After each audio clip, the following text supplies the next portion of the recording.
ਸਲੋਕ ਮਹਲਾ ਤੀਜਾ। ਬਾਬਾਣੀਆਂ ਕਹਾਣੀਆਂ ਪੁੱਤ ਸਪੁੱਤ ਕਰੇ। ਧੰਨ ਧੰਨ ਸ੍ਰੀ ਗੁਰੂ ਅਮਰਦਾਸ ਸਾਹਿਬ ਜੀ ਤੀਜੇ ਪਾਤਸ਼ਾਹ।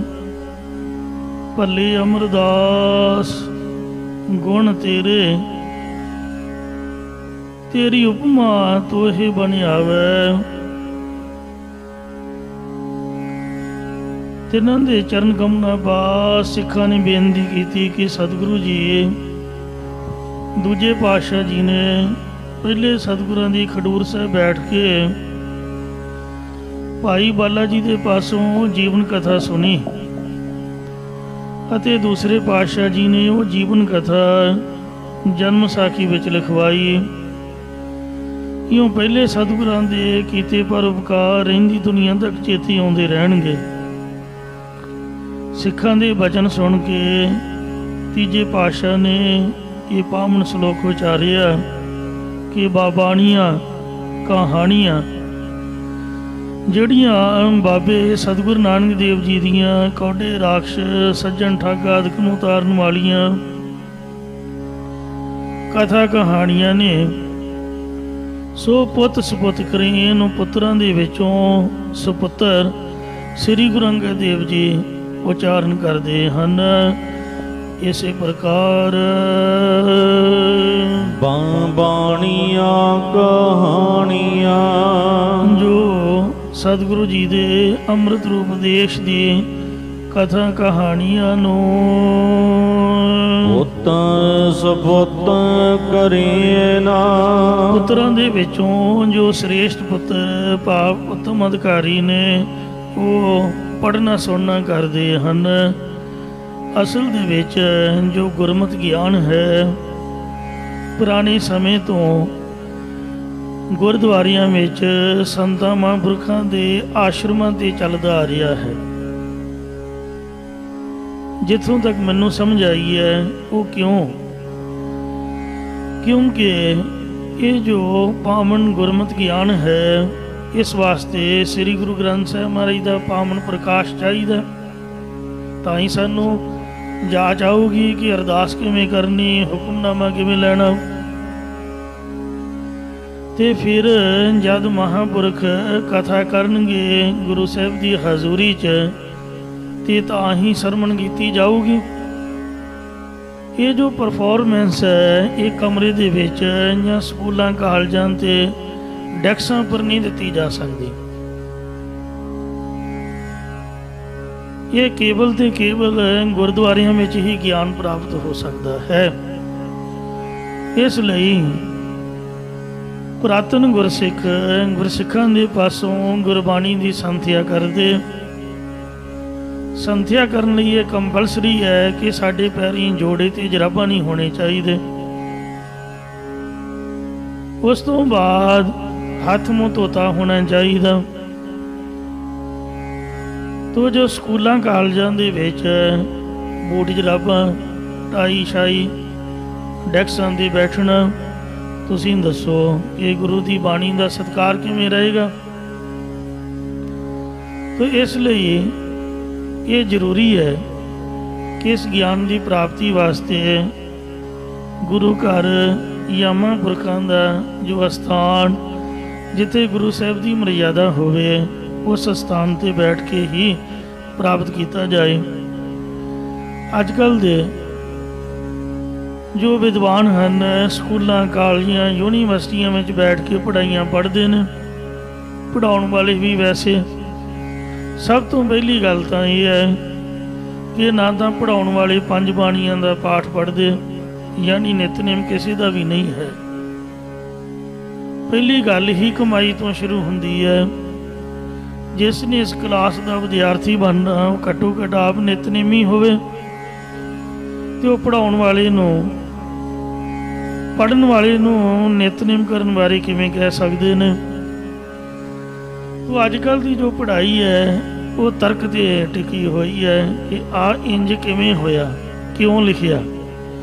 ਗੁਰਦੁਆਰੇ ਦਾ ਗਿਆਨ ਸ਼ਰਧਾ ਸੰਯੁਕਤ ਹੈ। ਜੇ ਪਾਵਨ ਸ੍ਰੀ ਲਹਿਣਾ ਜੀ ਇਹੀ ਸੋਚੀ ਜਾਂਦੇ ਵੀ ਇੰਜ ਕਿਉਂ ਗੁਰੂ ਸਾਹਿਬ ਨੇ ਆਖਿਆ, ਮੈਂ ਇੰਜ ਕਿਉਂ ਕਰਾਂ, ਤਾਂ ਉਹ ਕਸਵੱਟੀ ਤੇ ਪੂਰੇ ਨਹੀਂ ਸਨ ਉਤਰ ਸਕਦੇ। ਉਹਨਾਂ ਸ਼ਰਧਾ ਸਹਿਤ ਗੁਰੂ ਸਾਹਿਬ ਜੀ ਦੇ ਬਚਨਾਂ ਨੂੰ, ਹੁਕਮਾਂ ਨੂੰ ਆਪਦੀ ਝੋਲੀ ਵਿੱਚ ਪਵਾਇਆ। ਸੋ ਇਸ ਵਾਸਤੇ ਜੋ ਕਵੀ ਭਾਈ ਸੰਤੋਖ ਸਿੰਘ ਸਾਹਿਬ ਜੀ ਨੇ ਗੁਰ ਇਤਿਹਾਸ ਦੀ ਕਥਾ ਵਿਚਾਰ ਲਿਖੀ ਹੈ, ਅੱਜ ਕੱਲ੍ਹ ਦੇ ਵਿਦਵਾਨ ਇਸ ਦਾ ਖੰਡਨ ਕਰਦੇ ਨੇ। ਹੋਰ ਜਿਹੜੇ ਇਤਿਹਾਸ ਨੇ ਉਹਨਾਂ ਦਾ ਭਾਵ ਹੈ ਕਿ ਆਪਾਂ ਕੇਵਲ ਸ੍ਰੀ ਗੁਰੂ ਗ੍ਰੰਥ ਸਾਹਿਬ ਜੀ ਨੂੰ ਮੰਨਦੇ ਅਸੀਂ ਵੀ ਗੁਰੂ ਗ੍ਰੰਥ ਸਾਹਿਬ ਨੂੰ ਹੀ ਹਾਂ। ਇਹ ਗੱਲ ਸਹੀ ਹੈ ਕਿ ਇਤਿਹਾਸ ਸਹੀ ਤਰੀਕੇ ਨਾਲ ਸਾਡੇ ਤੱਕ ਨਹੀਂ ਪਹੁੰਚਿਆ, ਕਿਉਂਕਿ ਅਸੀਂ ਗੁਲਾਮ ਰਹੇ ਹਾਂ। ਮੁਸਲਮਾਨ ਗੋਰਿਆਂ ਨੇ ਬੜਾ ਕੁਛ ਕੀਤਾ ਹੈ। ਗੋਰਿਆਂ ਦੀ ਤਾਂ ਇਹੀ ਰਾਜਨੀਤੀ ਸੀ ਕਿ ਇਹਨਾਂ ਦੇ ਇਤਿਹਾਸ ਨੂੰ ਵਿਗਾੜਿਆ ਜਾਏ, ਪਰ ਜੋ ਇਤਿਹਾਸ ਗੁਰੂ ਦੀ ਬਾਣੀ ਦੇ ਮੁਤਾਬਕ ਹੈ ਉਹ ਸਹੀ ਹੈ। ਜਿਹੜੀ ਸਾਖੀ, ਜੋ ਇਤਿਹਾਸ ਦੀ ਕਥਾ ਮਹਾਰਾਜ ਦੀ ਪੰਕਤੀ ਮੁਤਾਬਕ, ਗੁਰੂ ਦੀ ਬਾਣੀ ਮੁਤਾਬਕ ਸਹੀ ਢੁੱਕਦੀ ਹੈ, ਉਹ 'ਤੇ ਸ਼ਰਧਾ ਕਰਨੀ ਚਾਹੀਦੀ ਹੈ। ਤੋ ਇਸ ਲਈ ਸਾਖੀਆਂ ਸੁਣ ਕੇ ਮਨ ਵਿੱਚ ਪਿਆਰ ਉਪਜਦਾ ਹੈ। ਕਈ ਕਹਿੰਦੇ ਜੀ ਗੁਰਬਾਣੀ ਦੀ ਕਥਾ ਵਿੱਚ ਇਤਿਹਾਸ ਦੀ ਸਾਖੀ ਨਹੀਂ ਸੁਣਾਉਣੀ ਚਾਹੀਦੀ। ਤਾਂ ਗੁਰਬਾਣੀ ਵਿੱਚ ਗੁਰੂਆਂ ਦੀਆਂ, ਭਗਤਾਂ ਦੀਆਂ ਆਪਣੀਆਂ ਸਾਖੀਆਂ ਲਿਖੀਆਂ ਹੋਈਆਂ ਨੇ। ਜਦ ਆਪਾਂ ਗੌੜੀ ਦੀ ਪਹਿਲੀ ਵਾਰ ਪੜ੍ਹਦੇ ਹਾਂ, ਉਹਦੇ ਵਿੱਚ ਤਪਾ ਨਾ ਹੋਵੇ ਅੰਦਰੋਂ ਲੋਭੀ, ਨਿਤ ਮਾਇਆ ਨੂੰ ਫਿਰਜ ਜਮਾਲਿਆ, ਸਤਿਆ ਦੀ ਭਿਖਿਆ ਲਏ ਨਾਹੀ, ਪਿਛੋਂ ਦੇ ਪਛਤਾਈ ਕਹਿ ਆਣ ਤਪੈ ਪੁੱਤ ਵਿੱਚ ਬਹਾਲਿਆ। ਇਹ ਸਾਖੀ ਹੋਈ ਤਾਂ ਹੈ ਵੀ ਇੱਕ ਤਪਾ ਹੁੰਦਾ ਸੀਗਾ, ਇੱਕ ਤਾਂ ਖਡੂਰ ਸਾਹਿਬ 'ਚ ਹੁੰਦਾ ਸੀ, ਇੱਕ ਗੁਰੂ ਅਮਰਦਾਸ ਜੀ ਦੇ ਵੇਲੇ ਗੋਇੰਦਵਾਲ ਸਾਹਿਬ 'ਚ ਸੀਗਾ। ਇਹ ਗੋਇੰਦਵਾਲ ਵਾਲੇ ਤਪੇ ਦੀ ਗੱਲ ਹੈ, ਕੋਈ ਰਖਾਲੂ ਸੀਗਾ। ਤੋ ਇਸ ਤਰ੍ਹਾਂ ਹੋਰ ਬੜੇ ਬਚਨ, ਸੇਖਾ ਚੋ ਚੱਕਿਆ ਚੋ ਵਾਇਆ, ਇਹੋ ਮਨਿਕਤ ਕਰਿਆਣ, ਇਹੜ ਤੇਹੜ ਛੱਡ ਤੂੰ ਗੁਰ ਕਾ ਸ਼ਬਦ ਪਛਾਣ। ਸ਼ੇਖਾਂ ਦੇ ਮੁੰਡੇ ਗੁਲੇਲੇ ਮਾਰ ਕੇ ਸਿੱਖਾਂ ਦੇ ਪਾਣੀ ਦੇ ਘੜੇ ਭੰਨਦਿਆ ਕਰਦੇ ਹਨ, ਸਾਖੀ ਤਾਂ ਹੈ। ਫਿਰ ਬਸੰਤ ਰਾਗ ਦੇ ਵਿੱਚ ਵੀ ਸਾਰੀਆਂ ਸਾਖੀਆਂ ਭਗਤਾਂ ਦਾ ਜ਼ਿਕਰ ਹੈ। ਸੁਣ ਸਾਖੀ ਮਨ ਜਪ ਪਿਆਰ, ਆਜਾ ਮਨ ਉਧਰਿਆ ਕਹਿ ਇੱਕ ਬਾਰ, ਬਾਲਮੀਕਿਆ ਹੁਆ ਸਾਧ ਸੰਗ, ਤਰੋਖੋ ਮਿਲਿਆ ਹਰ ਨਿਸੰਗ। ਇਹ ਭਗਤਮਾਲ ਗ੍ਰੰਥ ਦੀਆਂ ਸਾਖੀਆਂ ਹੀ ਤਾਂ ਹਨ। ਜੇ ਪੜ੍ਹਿਆ ਨਹੀਂ ਹੋਊਗਾ, ਕਥਾ ਸੁਣੀ ਨਹੀਂ ਹੋਏਗੀ, ਤਾਂ ਫਿਰ ਆਪਾਂ ਇਹਨੂੰ ਐਕਸਪਲੇਨ ਕਿਵੇਂ ਕਰਾਂਗੇ। ਇਸੇ ਤਰ੍ਹਾਂ ਨਟ ਨਾਰਾਇਣ ਰਾਗ ਦੇ ਵਿੱਚ ਵੀ ਉਹ ਇੱਕ ਧਰਮੀ ਲੜਕੇ ਦੀ ਸਾਖੀ ਆਉਂਦੀ ਹੈ ਕਿ ਜਿਉਂ ਜਨ ਚੰਦਰ ਹਾਸ ਧੁਖਿਆ, ਵਾਹਿਗੁਰੂ ਦੁਖਿਆ ਤ੍ਰਿਸ਼ਟ ਬੁੱਧੀ। ਤ੍ਰਿਸ਼ਟ ਬੁੱਧੀ ਇੱਕ ਮੰਤਰੀ ਸੀਗਾ, ਚੰਦਰਹਾਸ ਇੱਕ ਰੱਬ ਦਾ ਭਗਤ ਸੀਗਾ। ਹੁਣ ਚੰਦਰਹਾਸ ਤੇ ਤ੍ਰਿਸ਼ਟ ਬੁੱਧੀ, ਇਹਦੀ ਸਾਖੀ ਪਤਾ ਨਹੀਂ ਹੋਊਗੀ, ਪੰਕਤੀ ਨੂੰ ਐਕਸਪਲੇਨ ਕਿਵੇਂ ਕਰਾਂਗੇ। ਤੋ ਗੁਰਬਾਣੀ ਦੇ ਵਿੱਚ ਗੁਰੂ ਸਾਹਿਬਾਂ ਨੇ ਆਪ ਦ੍ਰਿਸ਼ਟਾਂਤ ਤੇ ਪ੍ਰਮਾਣ ਦਿੱਤੇ ਹਨ, ਜਿਹਦੇ ਤੋਂ ਭਗਤੀ ਦਾ ਭਾਵ ਲਈਦਾ ਕਿ ਵਾਹਿਗੁਰੂ ਤੇ ਭਰੋਸਾ ਬੱਝੇ। ਜਿਵੇਂ ਸਹਿਸਕ੍ਰਿਤੀ ਸ਼ਲੋਕਾਂ 'ਚ ਲਿਖਿਆ ਕਿ ਮ੍ਰਿਗੀ ਪੇਖੰਤ ਹਰਨ, ਤੇ ਮ੍ਰਿਗੀ ਪੇਖੰਤ ਬਦਕ, ਤੇ ਮ੍ਰਿਗੀ ਪੇਖੰਤ ਬਦਕ ਪ੍ਰਹਾਰੇਣ ਲਖ ਆਵਦ ਹੈ, ਅਹੋ ਜਸ ਰਖੇਨ ਨਾਨਕ ਰੋਮ ਨਾ ਛੇਦਿਆ। ਤੇ ਸ਼ਿਕਾਰੀ ਨੇ ਹਰਨੀ ਨੂੰ ਦੇਖਿਆ, ਦੇਖ ਕੇ ਨਿਸ਼ਾਨਾ ਲਾ ਕੇ ਤੀਰ ਮਾਰਿਆ। ਵੇਖੋ ਅਚਰਜ ਕੈਸਾ ਕੌਤਕ ਪਰਮਾਤਮਾ ਦਾ ਕਿ ਹਰਨੀ ਦਾ ਬਾਲ ਵੀ ਮੰਕਾ ਨਹੀਂ ਹੋਇਆ। ਜੇ ਇਹਨੂੰ ਐਕਸਪਲੇਨ ਨਹੀਂ ਕਰਾਂਗੇ ਤਾਂ ਆਪਾਂ ਨੂੰ ਸਮਝ ਕਿਵੇਂ ਆਏਗੀ ਵੀ ਹਰਨੀ ਨੂੰ ਸ਼ਿਕਾਰੀ ਨੇ ਤੀਰ ਮਾਰਿਆ ਨਿਸ਼ਾਨਾ ਵੇਖ ਕੇ, ਤੇ ਹਰਨੀ ਦਾ ਬਾਲ ਵੀ ਬਾਂਕਾ ਨਹੀਂ ਹੋਇਆ। ਉਹ ਬਚ ਕਿਵੇਂ ਗਈ, ਤੀਰ ਨੂੰ ਵੱਜਿਆ ਕਿਵੇਂ ਨਹੀਂ। वो सारा कुछ सुनाना पएगा, ताई ये साखी स्पष्ट होएगी।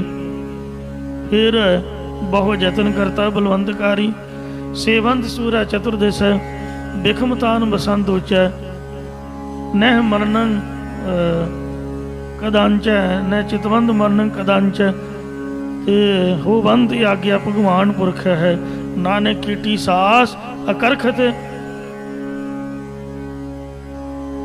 जे आपां ये ਨਾਂ नहीं दसांगे कि किहड़े राजे की गल है, जे आपां ये नहीं दसांगे कि ये साखी होए किवें, कि जिहड़ा परिशत राजा सीगा ये ओदी गल है, वो बड़ा बल वाला सीगा। उन्हें आपदी मौत तो बचन वास्ते गंगा दीयां डूंघियां लहरां च शीश महल बनाया, ते पर फिर भी वो मर गया। मरिया किवें, सारा कुछ दसना पऊगा तो फिर ही ये कथा होगी। मेरे ख्याल मुताबिक साखी तो बगैर कथा का भाव कई जगह तो स्पष्ट होंदा ही नहीं, क्योंकि जिहड़ी गुरबाणी के शब्द ने महाराज ने अंदर वड़ के या भोरे विच या पहाड़ की गुफा विच नहीं उचारे, ये जनता दे विच बैठ के बाणी उचारी है, और इसका कोई बहाना बनया है। यही पंक्ति ला लो, बाबाणियाँ कहानियाँ पुत पुत करे, यदि उठान का उन्हें महापुरखा ने सरवण करवाई है कि संगत ने गुरु अमरदास साहब जी को बेनती की थी कि गुरु अंगद देव साहब जी ने परोपकार किया है, वेखो कितना चंगा होया। तो फिर महाराज की याद में ये पंक्ति उचारी है कि इतिहास की कथा होनी चाहिए है। पुत्रां तो सुपुत्र बनाउंदी है, जिस बच्चे नूं आपदे प्यो दा नहीं पता। हुण साहिबजादियां नूं माता जी ने गुरु तेग बहादुर की साखी सुनाई सीगी, मैं तो कदी नहीं मनूंगा भी साखी ना सुनाई होगी। जे साखी नहीं सुनाई होए तो इन्नी वड्डी कुर्बानी कर ही नहीं सकते। जदों शहीदी होनी सीगी अगले दिन सूबे की कचहरी च पेश होना सी, बकायदा माता गुजरी जी ने उन्होंने आपदे कोल बिठा के गुरु तेग बहादुर जी की सारी साखी सुनाई। दोबार तो फिर पहला पता पहला भी सीगा, दोबार तो फिर मोटिवेट करने वास्ते, उन्होंने मन तगड़ा करने वास्ते कि बच्चिओ वेखो किते डोल ना जाओ, आपदे दादे की पग नूं दाग ना लाओ। उन्हें इन्नी मनी इन्हां मुसलियां दी, ये साडा कुछ नहीं बिगाड़ सकते, ये शरीर नासमंद ने, इन्हां मारी जाना अज नहीं भलके नहीं परसों, पर आपां जकारे छड्डदे होए कुर्बानियां करनियां ने, की सानू कर लैणगे। ये साखी सुन तो ही मोटिवेट होए, तुसीं दसो। ते जिहड़ियां अजकल दीयां टुचरबाजियां तरकशील नशरदक पुणे वालियां साडे प्रोफैसर, पता नहीं किसी बच्चे नूं पढ़ाया भी है कि नहीं पढ़ाया, मैं तो कदी सुनिया नहीं भी कुछ इस तरह इन्हां कीता होए।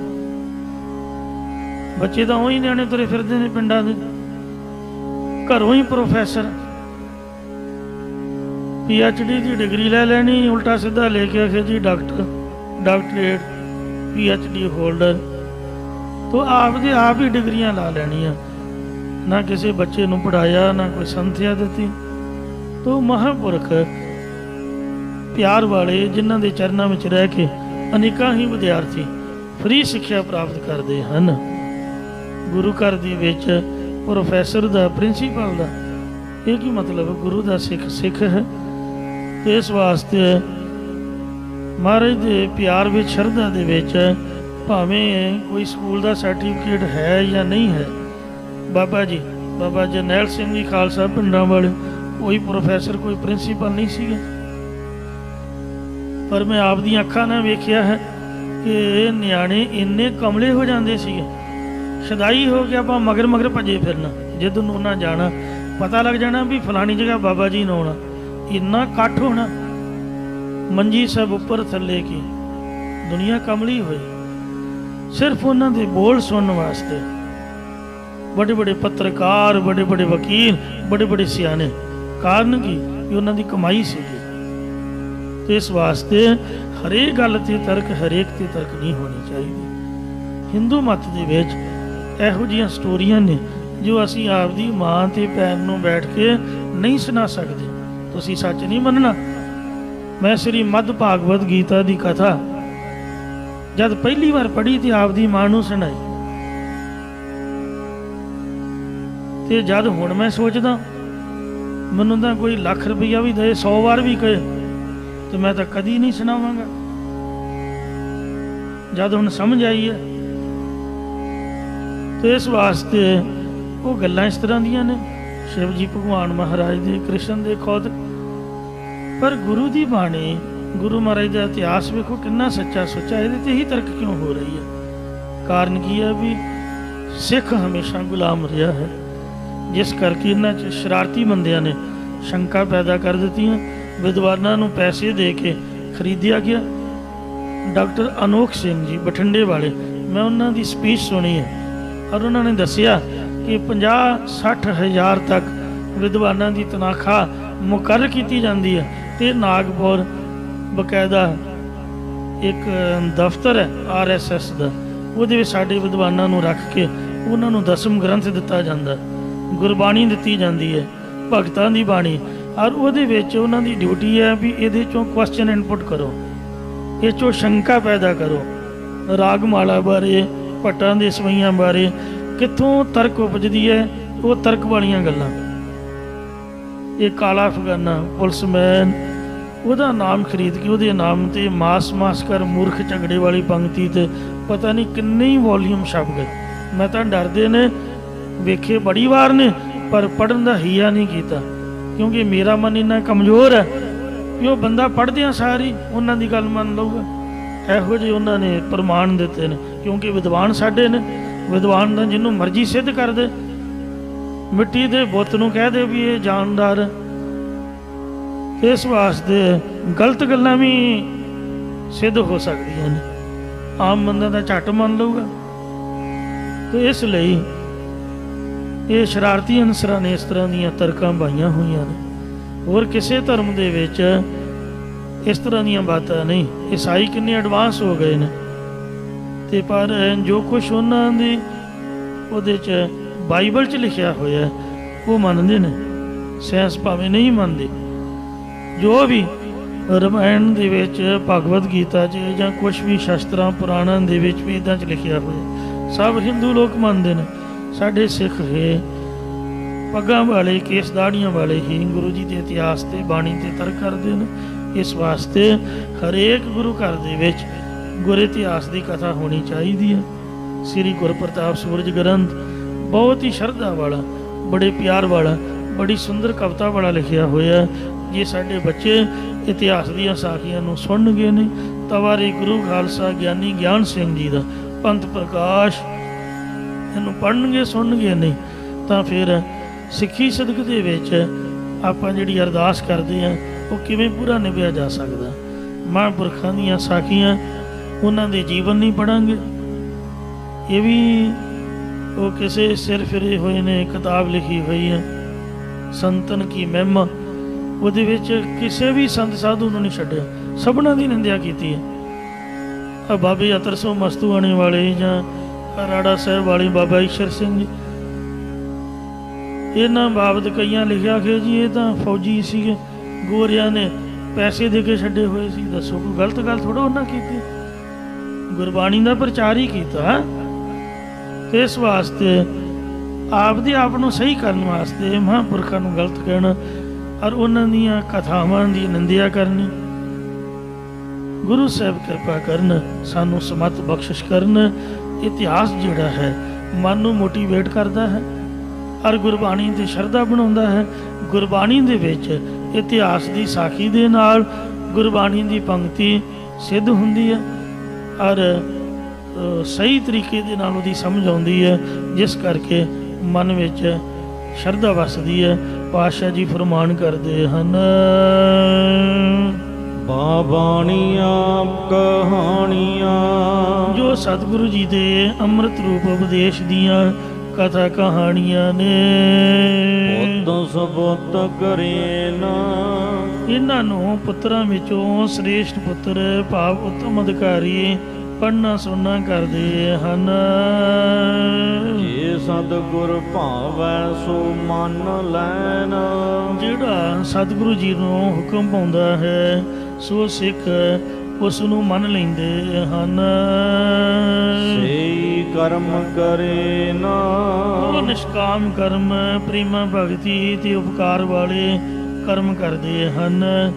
ਸੋ ਬਾਬਾ ਬੁੱਢਾ ਸਾਹਿਬ ਜੀ ਦੀ ਗੰਢਾ ਬੰਨਣ ਵਾਲੀ ਸਾਖੀ, ਮਾਤਾ ਗੰਗਾ ਜੀ ਨੇ ਨੰਗੇ ਚਰਨੀ ਜਾ ਕੇ ਬਾਬਾ ਜੀ ਦੇ ਦਰਸ਼ਨ ਕਰਨੇ, ਤੇ ਮੂਰਖ ਲੋਕ ਇਸੇ ਸਾਖੀ ਨੂੰ ਹੀ ਲੈ ਕੇ ਬੜਾ ਬਾਤ ਕਰੀ ਜਾਂਦੇ ਅਖੇ ਜੀ ਇੰਜ ਕਿਵੇਂ ਹੁੰਦਾ ਹੈ,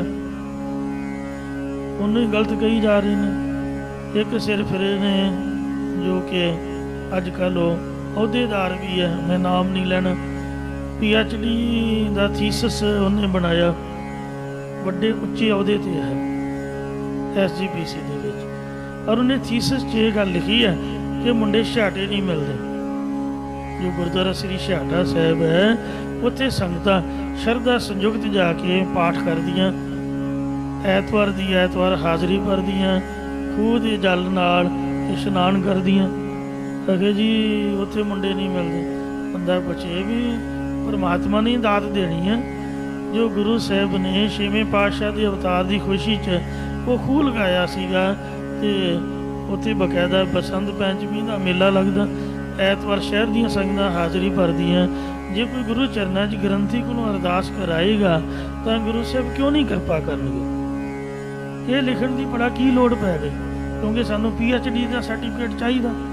ਕੋਈ ਨਵੀਂ ਗੱਲ ਨਹੀਂ ਕੱਢ ਮਾਰਾਂਗੇ ਤਾਂ ਸਾਨੂੰ ਸਰਟੀਫਿਕੇਟ ਕੌਣ ਦੇਵੇਗਾ। ਇਹਦੇ ਨਾਲ ਮੈਂ ਤਾਂ ਸਮਝਦਾ ਵੀ ਕੋਈ ਵੱਡੀ ਤਰੱਕੀ ਨਹੀਂ ਸਿੱਖ ਕੌਮ ਦੀ। ਜੇ ਗੁਰੂ ਘਰ ਨਹੀਂ ਮੁੰਡੇ ਮਿਲਣੇ ਤਾਂ ਦੱਸੋ, ਫਿਰ ਉੱਥੇ ਲਿਖਣਾ ਚਾਹੀਦਾ ਥੀਸਿਸ ਦੇ ਵਿੱਚ ਵੀ ਗੁਰਦੁਆਰਾ ਛੱਡ ਕੇ ਛਾਟਾ ਸਾਹਿਬ ਜਾਂ ਦੁੱਖ ਭੰਜਨੀ ਮੇਰੀ ਤੇ ਵੀ ਤਰਕ ਕਰ ਦੇਣਾ। ਫਿਰ ਤਾਂ ਜਾਦੂ ਟੂਣਿਆਂ ਵਾਲਿਆਂ ਦਾ ਪ੍ਰਚਾਰ ਕਰੋ, ਫਿਰ ਇਹ ਪੰਡਤ ਕੋ ਜਾਓ ਜਾਂ ਜਾਦੂ ਟੂਣਿਆਂ ਵਾਲਿਆਂ ਕੋ ਜਾਓ, ਇਹੀ ਗੱਲ ਕਹਾਂਗੇ। ਜੇ ਸਾਨੂੰ ਕਿਸੇ ਦਾਤ ਦੀ ਲੋੜ ਹੈ, ਕੋਈ ਧੀ ਪੁੱਤ ਦੀ ਜਾਂ ਕੋਈ ਵੀ ਪ੍ਰੋਬਲਮ ਹੈ, ਗੁਰਦੁਆਰੇ ਜਾ ਕੇ ਅਰਦਾਸ ਕਰਾਂਗੇ ਨਾ ਗ੍ਰੰਥੀ ਸਿੰਘ ਪਾਸੋਂ, ਕਿਉਂ ਨਹੀਂ ਦਾਤ ਮਿਲਦੀ। ਮਹਾਰਾਜ ਦੀ ਬਾਣੀ ਤਾਂ ਕਹਿੰਦੀ ਆ, ਦਾਤ ਹੈ ਦਾਤ ਰੱਖੀ ਹੱਥ ਆਪਣਾ, ਜਿਸ ਭਾਵ ਹੈ ਤਿਸ ਦੇਈ, ਨਾਨਕ ਨਾਮ ਰਤੇ ਸੁਖ ਪਾਇਆ, ਦਰਗਹਿ ਜਾਪੇ ਸੇ। ਤੁਸੀਂ ਦੱਸੋ ਫਿਰ ਉਹ ਥੀਸਿਸ ਗਲਤ ਹੋਇਆ ਕਿ ਬਾਣੀ ਗਲਤ ਹੈ। ਥੀਸਿਸ ਵਾਲੇ ਬੰਦੇ ਨੇ ਲਿਖਿਆ ਵੀ ਛਾਟੇ ਮੁੰਡੇ ਨਹੀਂ ਮਿਲਦੇ, ਬਾਬਾ ਬੁੱਢਾ ਮੁੰਡੇ ਨਹੀਂ ਵੰਡਦਾ, ਤਾਂ ਫਿਰ ਮਹਾਰਾਜ ਦੀ ਬਾਣੀ ਕਿਵੇਂ ਕਹਿੰਦੀ ਹੈ ਜੋ ਮੰਗਿਆ ਠਾਕੁਰ ਆਪਣੇ ਦੇ ਸੋਈ ਸੋਈ ਦੇਵਾ। ਬੀਬੀ ਰਜਨੀ ਦੇ ਪਤੀ ਜਿਹੜਾ ਕੋਹੜੀ ਸੀ ਉਹਦਾ ਕੋਹੜ ਕਿਵੇਂ ਦੂਰ ਹੋਇਆ। ਉੱਥੇ ਬਕਾਇਦਾ ਸਰੋਵਰ ਦੇ ਕਿਨਾਰੇ ਤੇ ਬੀਬੀ ਦਾ ਨਾਮ ਲਿਖਿਆ, ਉਹਦਾ ਇਤਿਹਾਸ ਲਿਖਿਆ ਹੋਇਆ। ਉਹ ਫਿਰ ਦੁੱਖ ਭੰਜਨੀ ਮੇਰੀ ਐਵੇਂ ਹੀ ਹੋਈ, ਸਰੋਵਰ ਦੀ ਮਹਿਮਾ ਪ੍ਰਗਟ ਕਿਵੇਂ ਹੋਈ। ਜਿਹੜੇ ਅੱਜ ਕੱਲ੍ਹ ਦੇ ਵਿਦਵਾਨ ਕਹਿੰਦੇ ਆਖੇ ਜੀ ਸਰੋਵਰਾਂ 'ਚ ਨਹਾਉਣ ਦਾ ਕੋਈ ਲਾਭ ਨਹੀਂ, ਫਿਰ ਮਹਾਰਾਜ ਨੇ ਐਵੇਂ ਲਿਖਤਾ ਰਾਮਦਾਸ ਸਰੋਵਰ ਨਾਤੇ ਸਭ ਉਤਰੇ ਪਾਕ ਮਾਤੇ। ਇਹਦਾ ਅਰਥ ਕੀ ਹੋਇਆ। ਤੋ ਸਾਖੀ ਸੁਣੀ ਹੋਊਗੀ ਬਾਬਾ ਬੁੱਢੇ ਵਾਲੀ, ਸਾਖੀ ਸੁਣੀ ਹੋਊਗੀ ਬੀਬੀ ਰਜਨੀ ਦੇ ਕੋਹੜੀ ਪਤੀ ਸਹੀ ਹੋਣ ਦੇ। ਤੇ ਸਾਧ ਸੰਗਤ ਜੀਓ, ਛਾਟਾ ਸਾਹਿਬ ਗੁਰੂ ਅਰਜਨ ਸਾਹਿਬ ਸੱਚੇ ਪਾਤਸ਼ਾਹ ਜੀ ਨੂੰ ਗਰੀਬਾਂ ਨੇ ਵਧਾਈ ਦਿੱਤੀ, ਤੇ ਮਹਾਰਾਜ ਨੇ ਇੱਕੋ ਸਮੇਂ 6 ਹਲਟਾਂ ਖੂਹ ਤੇ ਚੱਲਣ, ਪਾਣੀ ਦੀ ਘਾਟ ਨਾ ਆਏ। ਲੋਕ ਗੱਡਿਆਂ ਦੇ ਉੱਪਰ ਡਰਮ ਰੱਖ ਕੇ ਟੱਬ ਰੱਖ ਕੇ ਪਾਣੀ ਲੈਣ ਆਉਂਦੇ। ਉਹ ਸਾਖੀ ਦਾ ਪਤਾ ਹੋਊ ਤੇ ਤਾਂ ਹੀ ਸਾਡੀ ਸ਼ਰਧਾ ਵੱਜੇਗੀ। ਜੇ ਸਾਖੀ ਉਹ ਨਹੀਂ ਪੜ੍ਹੀ ਤੇ ਸੁਣੀ, ਚਲੋ ਦੂਰ ਦੀ ਗੱਲ ਤਾਂ ਛੱਡ ਦਿਓ। ਆਹ ਹਫ਼ਤੇ ਖੰਡ ਦੀ ਗੱਲ ਹੈ, ਮੈਂ ਵੇਖ ਰਿਹਾ ਸੀ ਮੂਵੀ, ਇੱਕ ਮੁੰਡਾ ਜਿਸ ਦੀ ਆਵਾਜ਼ ਚਲੀ ਗਈ, ਆਹ ਡਾਕਟਰਾਂ ਨੇ ਜਵਾਬ ਦੇ ਦਿੱਤਾ, ਉਹਨੇ ਦੁੱਖ ਭੰਜਨੀ ਮੇਰੀ ਹੇਠ ਇਸ਼ਨਾਨ ਕੀਤਾ, ਔਰ ਉਹਨੇ ਬਕਾਇਦਾ ਆਪ ਬੋਲ ਕੇ ਆਖਿਆ, ਕਹਿੰਦਾ ਮੇਰੀ ਆਵਾਜ਼ ਆ ਗਈ ਜੀ। ਆਵਾਜ਼ ਬੰਦ ਹੋ ਗਈ ਸੀਗੀ। ਗੁਰਦੁਆਰੇ ਨਹਾਉਂਦਿਆਂ ਸਾਰੀ ਸਰੋਵਰ ਵਿੱਚ ਇਸ਼ਨਾਨ ਕਰਨ ਤੋਂ ਉਹਦੀ ਆਵਾਜ਼ ਵਾਪਸ ਆ ਗਈ। ਤੇ ਇਸ ਲਈ ਇਹ ਜਿਹੜੀਆਂ ਬਾਬਾਣੀਆਂ ਕਹਾਣੀਆਂ ਨੇ ਪੁੱਤਰਾਂ ਤੋਂ ਸਪੁੱਤਰ ਕਰਦੀਆਂ ਨੇ। ਜੋ ਸਤਿਗੁਰੂ ਮਹਾਰਾਜ ਜੀ ਦਾ ਹੁਕਮ ਮੰਨ ਲੈਂਦਾ, ਸਤਿਗੁਰੂ ਜੀ ਉਪਦੇਸ਼ ਨੂੰ ਸਤ ਬਚਨ ਕਰਕੇ ਮੰਨਦਾ, ਜਿਹੜਾ ਗੁਰੂ ਸਾਹਿਬ ਦੇ ਹੁਕਮ ਨੂੰ ਮੰਨਦਾ ਉਹੀ ਮਹਾਰਾਜ ਨੂੰ ਪਾਉਂਦਾ ਹੈ। ਤੇ ਜਾਂ ਜਿਹੜਾ ਪਾਉਂਦਾ ਉਹ ਸਿੱਖ ਮਹਾਰਾਜ ਦੇ ਹੁਕਮ ਨੂੰ ਮੰਨਦੇ ਨੇ। ਜਾਏ ਪੁੱਛੋ ਸਿਮਰਤ ਸਾਸਤ ਬਿਆਸ ਸੁਖ ਨਾਰਦ, ਸੇ ਕਰਮ ਕਰੇ ਨਾ। ਜਿਹੜੇ ਮਹਾਰਾਜ ਦੇ ਉਪਦੇਸ਼ ਨੂੰ ਮੰਨ ਲੈਂਦੇ ਨੇ ਉਹ ਨਿਸ਼ਕਾਮ ਕਰਮ, ਭਾਵ ਭਗਤੀ ਤੇ ਪਰਉਪਕਾਰ ਵਾਲੇ ਕਰਮ ਕਰਦੇ ਹਨ। ਜਿਵੇਂ ਬਾਬਾ ਬੁੱਢਾ ਸਾਹਿਬ ਨੇ ਸਾਰੀ ਉਮਰ ਪਰਉਪਕਾਰ ਕੀਤਾ ਤੇ ਹੋਰ ਬੇਅੰਤ ਗੁਰਸਿੱਖਾਂ ਨੇ। ਭਾਈ ਲੱਧਾ ਪਰਉਪਕਾਰੀ, ਉਹਦੀ ਸਾਖੀ ਬੜੀ ਪ੍ਰਸਿੱਧ ਹੈ ਕਿ ਉਹਨੇ ਸੱਤੇ ਤੇ ਬਲਵੰਡੇ ਨੂੰ ਬਖਸ਼ਾਇਆ ਸੀਗਾ ਆਪ ਦਾ ਮੂੰਹ ਕਾਲਾ ਕਰਕੇ। ਇਹ ਮੱਖਣ ਸ਼ਾਹ ਲੁਬਾਣੀ ਦੀ ਸਾਖੀ, ਜਿਹਨੇ ਮਾਤਾ ਜੀ ਨੂੰ ਆਖਿਆ ਲਿਆ ਮਾਤਾ ਨਾਨਕੀ ਕਿੱਥੇ ਚੁੱਲ੍ਹਾ ਹੈ, ਆਪ ਦੇ ਹੱਥਾਂ ਨਾਲ ਹੀ ਕਾਲਖ ਮੂੰਹ ਦੇ ਲਾ ਕੇ ਕਹਿੰਦਾ ਗੁਰ ਲਾ ਦੋ ਰੇ, ਗੁਰ ਲਾ ਦੋ ਰੇ। ਹੁਣ ਸਾਖੀ ਪੜ੍ਹੀ ਹੋ ਸੁਣੀ ਹੋ ਤਾਂ ਹੀ ਸ਼ਰਧਾ ਵੱਜੂਗੀ। ਕਿਵੇਂ ਮਹਾਰਾਜ ਨੇ ਡੁੱਬਦਾ ਜਹਾਜ਼ ਬੰਨੇ ਲਾਇਆ। ਜੇ ਸਾਰੇ ਕੁਛ ਨੂੰ ਆਪਾਂ ਝੂਠ ਕਹਿ ਦਿਆਂਗੇ ਫਿਰ ਬਚੂਗਾ ਕੀ? ਕਥਾ ਹੀ ਸਾਰੀ ਇਤਿਹਾਸ ਦੀ ਹੈ ਗੁਰੂ ਘਰ ਦੇ ਵਿੱਚ। ਤੋ ਇਸ ਵਾਸਤੇ ਜਾਏ ਪੁੱਛੋ ਸਿਮਰਤ ਸਾਸਤ ਬਿਆਸ ਸੁਖ ਨਾਰਦ। ਭਾਵੇਂ ਸਾਡੀ ਗੱਲ ਤੇ ਤੁਹਾਨੂੰ ਭਰੋਸਾ ਨਹੀਂ ਹੈ, 27 ਸਿਮਰਤੀਆਂ, 6 ਸ਼ਾਸਤਰਾਂ, ਬਿਆਸ ਰਿਖੀ, ਸੁਖਦੇਵ ਮੁਨੀ ਤੇ ਨਾਰਦ ਮੁਨੀ ਆਦਿਕਾਂ ਨੂੰ ਜਾ ਕੇ ਪੁੱਛ ਲੈਣਾ ਕਰੋ, ਜਿਹੜੇ ਬੜੇ ਵੱਡੇ ਗਿਆਨੀ ਮੰਨੇ ਨੇ। ਬਚਨ ਸਭ ਸ੍ਰਿਸ਼ਟ ਕਰੇ ਨਾ। ਭਾਵ ਉਹਨਾਂ ਦੇ ਲਿਖੇ ਗ੍ਰੰਥਾਂ ਨੂੰ ਪੜ੍ਹ ਕੇ ਵੇਖ ਲਓ, ਉਹ ਸਾਰੇ ਵੀ ਇਹੀ ਸ੍ਰੇਸ਼ਟ ਬਚਨ ਕਰਦੇ ਹਨ। ਇਹ ਸਾਰੇ ਇਹੀ ਸ੍ਰੇਸ਼ਟ ਬਚਨ ਕਰਦੇ ਨੇ ਕਿ ਪੂਰੇ ਗੁਰਾਂ ਦੀ ਆਗਿਆ ਦੇ ਅਨੁਸਾਰ ਹੀ ਚੱਲਣੇ ਕਰਕੇ ਸਿੱਖ ਜਿਹੜਾ ਹੈ, ਜਗਿਆਸੂ ਜੋ ਹੈ, ਸੰਸਾਰ ਸਮੁੰਦਰ ਤੋਂ ਤਰਦਾ ਹੈ। ਇੰਜ ਕਿਵੇਂ ਹੋਇਆ, ਉਂਝ ਕਿਵੇਂ ਹੋਇਆ। ਹੁਣ ਮੰਨ ਲਓ ਮੈਂ ਕਥਾ ਕਰ ਰਿਹਾ, ਮੈਨੂੰ ਮਾਫ ਕਰਨਾ। ਗੁਰਦੁਆਰੇ ਦਾ ਜਿਹੜਾ ਕੰਮ ਹੈ ਉਹ ਸ਼ੁਰੂ ਤੋਂ ਹੀ ਮਰਜ਼ਾਦਾ ਰਹੀ ਹੈ ਕਿ ਇੱਕ ਬੰਦਾ ਬੋਲੇ, ਬਾਕੀ ਬਹਿ ਕੇ ਸੁਣ। ਤੇ ਜੇ ਬੋਲਦਿਆਂ ਬੋਲਦਿਆਂ ਸਾਰੇ ਉੱਠ ਕੇ ਖੜੇ ਹੋ ਜਾਣ, ਜਾਂ ਇੰਜ ਕਿਵੇਂ ਹੋਇਆ, ਉਂਝ ਕਿਵੇਂ ਹੋਇਆ, ਫਿਰ ਤਾਂ ਰਸ ਟੁੱਟ ਜਾਊਗਾ, ਫਿਰ ਤਾਂ ਕੰਮ ਹੋਊਗਾ ਹੀ ਨਹੀਂ, ਉੱਥੇ ਵਿਘਨ ਪੈ ਜਾਊਗਾ। ਜਿਹੜੀ ਘੰਟਾ ਕਥਾ ਕਰਨੀ ਹੈ ਉਹ ਸਮਾਂ ਸਾਡਾ ਖਰਾਬ ਹੋ ਗਿਆ।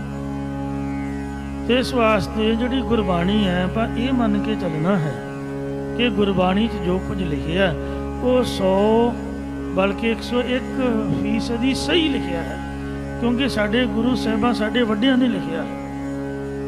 ਔਰ ਜੋ ਵੀ ਐਕਸਪਲੇਨ ਕਰਨ ਵਾਲਾ ਉਹ ਗੁਰਬਾਣੀ ਦੇ ਅਕੋਰਡਿੰਗ ਹੀ ਆਪ ਦਾ ਪ੍ਰਚਾਰ ਕਰਦਾ ਹੈ। ਸਾਨੂੰ ਇਹ ਹੁਕਮ ਹੈ ਮਹਾਂਪੁਰਖਾਂ ਦਾ ਵੀ ਕੋਈ ਸਾਖੀ ਸੁਣਾਉਣੀ ਹੈ, ਉਹ ਵੀ ਇਤਿਹਾਸ ਦੀ, ਗੁਰੂਆਂ ਤੇ ਸੰਤਾਂ ਭਗਤਾਂ ਦੀ, ਅਰਥ ਬਿਲਕੁਲ ਗੁਰਬਾਣੀ ਦਾ, ਤੇ ਭਾਵ ਅਰਥ ਵਿਆਖਿਆ ਉਹ ਪੰਕਤੀ ਨਾਲ ਢੁੱਕਦੀ ਹੋਈ। ਤੇ ਬਾਕੀ ਜਿਹੜੀ ਆਪ ਦੀ ਬੋਲ ਬਾਣੀ ਉਹਦੀ ਮਾਫੀ ਮੰਗ ਲਈਦੀ। ਕੋਈ ਸ਼ੰਕਾ ਸ਼ੁਦਾ ਹੋਏ ਉਹਦੇ ਤੋਂ ਬਾਅਦ ਆਪਾਂ ਬੈਠ ਕੇ ਡਿਸਕਸ ਕਰ ਸਕਦੇ ਹਾਂ। ਪਰ ਗੁਰੂ ਸਾਹਿਬ ਦੀ ਬਾਣੀ ਦਾ ਪਾਠ ਚੱਲਦੇ ਆ, ਔਰ ਮਹਾਰਾਜ ਸੱਚੇ ਪਾਤਸ਼ਾਹ ਜੀ ਦਾ ਕੀਰਤਨ ਚੱਲਦੇ ਆ, ਗੁਰਬਾਣੀ ਦਾ ਉਪਦੇਸ਼ ਕਥਾ ਦੇ ਹੁੰਦੇ ਆ, ਕੋਈ ਸਵਾਲ ਜਵਾਬ ਦੀ ਆਗਿਆ ਹੀ ਨਹੀਂ ਹੈ, ਤਰਕ ਦਾ ਮਤਲਬ ਹੀ ਕੋਈ ਨਹੀਂ। ਸਿਰ ਸੁੱਟ ਕੇ ਬਸ ਸੁਣਨ ਦਾ ਮਤਲਬ ਹੈ ਵੀ ਜੋ ਗੁਰੂ ਕਹਿ ਰਿਹਾ, ਜੋ ਗੁਰ ਕਹੈ ਸੋਈ ਭਲ ਮਾਨੋ, ਹਰ ਹਰ ਕਥਾ ਨਿਰਾਲੀ। ਕਿੱਕਰਾਂ ਤੋਂ ਮਠਿਆਈਆਂ ਕਿਉਂ ਨਹੀਂ ਚੜ੍ਹਦੀਆਂ?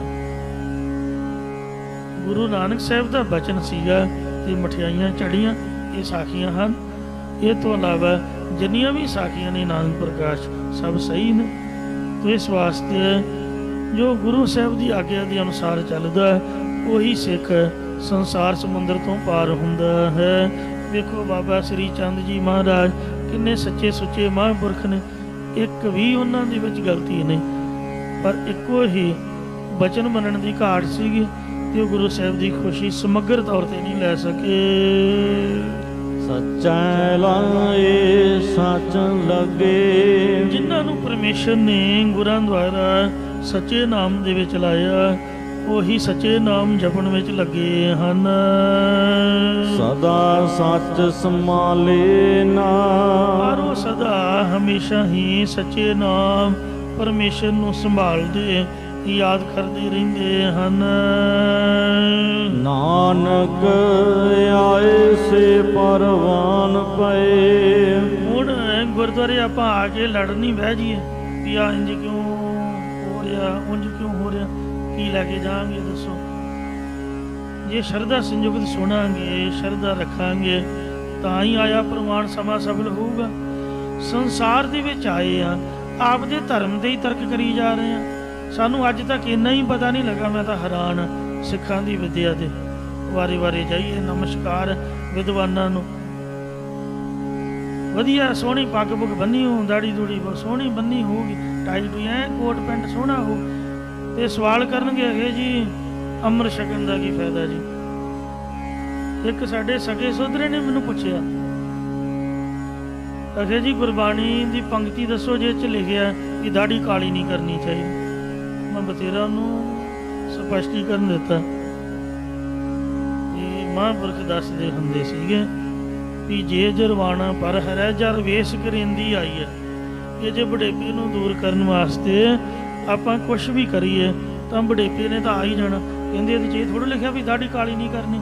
ਤੇ ਮੈਂ ਕਿਹਾ ਹੋਰ ਕੀ ਲਿਖਿਆ? ਕਾਲੀ ਕਰਨ ਦਾ ਮਤਲਬ ਤਾਂ ਜਵਾਨ ਰਹਿਣ ਦਾ ਹੀ ਹੈ। ਬਾਬਾ ਜੀ ਕਹਿੰਦੇ ਹੁੰਦੇ ਵੀ ਆਪਦੇ ਹੱਥਾਂ ਦੇ ਨਾਲ ਆਪਦਾ ਮੂੰਹ ਹੀ ਕਾਲਾ ਕਰਨਾ, ਇਹਦੇ ਬਰਾਬਰ ਦੱਸੋ ਹੋਰ ਕਿੱਡਾ ਕੁ ਆਪਾਂ ਵੱਡਾ ਗੁਨਾਹ ਗਿਣੀਏ। ਸਭ ਤੋਂ ਵੱਡਾ ਗੁਨਾਹ ਤਾਂ ਇਹੀ ਹੈ ਕਿ ਆਪਦਾ ਮੂੰਹ ਆਪਦੇ ਹੱਥੀਂ ਕਾਲਾ ਕਰ ਬੈਠਣਾ। ਜੋ ਨੈਚੁਰਲੀ ਵਾਹਿਗੁਰੂ ਜੀ ਨੇ ਦਾਤ ਦਿੱਤੀ ਹੈ, ਜਿੰਨਾ ਚਿਰ ਕਾਲੇ ਉਹਨਾਂ ਚਿਰ ਕਾਲੇ, ਤੇ ਭਵਰ ਗਏ ਬਗ ਬੈਠੇ ਆਏ। ਫਰੀਦ ਕਹਿੰਦਾ ਕਿ ਹੁਣ ਕਾਲੇ ਕਾਂ ਚਲੇ ਗਏ ਤੇ ਹੁਣ ਭੌਰੇ ਆਪਣਾ ਕਾਲੇ ਭੌਰੇ ਚਲੇ ਗਏ ਤੇ ਬਗਲਿਆਂ ਦੀ ਤਰ੍ਹਾਂ ਚਿੱਟੇ ਕੇਸ ਆ ਗਏ। ਉਹਨਾਂ ਦਸਤਕ ਦੇ ਦਿੱਤੀ। ਇਹ ਤਾਂ ਮੀਲ ਪੱਥਰਾਂ ਦੀ ਤਰ੍ਹਾਂ ਹੈ। ਸਾਡੀ ਉਮਰ ਦੇ ਹਿਸਾਬ ਕਿਤਾਬ ਨਾਲ ਸਾਨੂੰ ਮੰਨਣਾ ਪਏਗਾ। ਤੇ ਮੈਂ ਗੱਲ ਵੇਖੀ ਆ, ਤੁਸੀਂ ਵੀ ਮਹਿਸੂਸ ਕਰੋਗੇ ਜਿੰਨੇ ਚਿੱਟੇ ਹੋਏ ਸੋ ਤਾਂ ਹੋਏ ਹੀ ਨੇ, ਤੇ ਜਿਹੜੇ ਕਾਲੇ ਨੇ ਕੁਛ ਰੱਬ ਵੱਲੋਂ ਬਚੇ ਹੋਏ। ਜੇ ਚਿੱਟਿਆਂ ਨੂੰ ਕਾਲੇ ਕਰਨ ਦੀ ਕੋਸ਼ਿਸ਼ ਕਰਾਂ ਕਲਪ ਗੁਰੂ ਲਾ ਕੇ, ਉਹ ਜਿੰਨੇ ਕਾਲੇ ਨੇ ਉਹ ਵੀ ਚਿੱਟੇ ਹੋ ਜਾਣਗੇ, ਉਹ ਵੀ ਨਹੀਂ ਬਚਣਗੇ। ਕਹਿੰਦਾ ਨਹੀਂ ਬਾਣੀ 'ਚੋਂ ਇਹ ਦਿਖਾ ਵੀ ਇੱਥੇ ਲਿਖਿਆ। ਹੁਣ ਦੱਸੋ ਸਾਰੀਆਂ ਗੱਲਾਂ ਬਾਣੀ 'ਚ ਥੋੜ੍ਹਾ ਲਿਖੀਆਂ ਹੁੰਦੀਆਂ।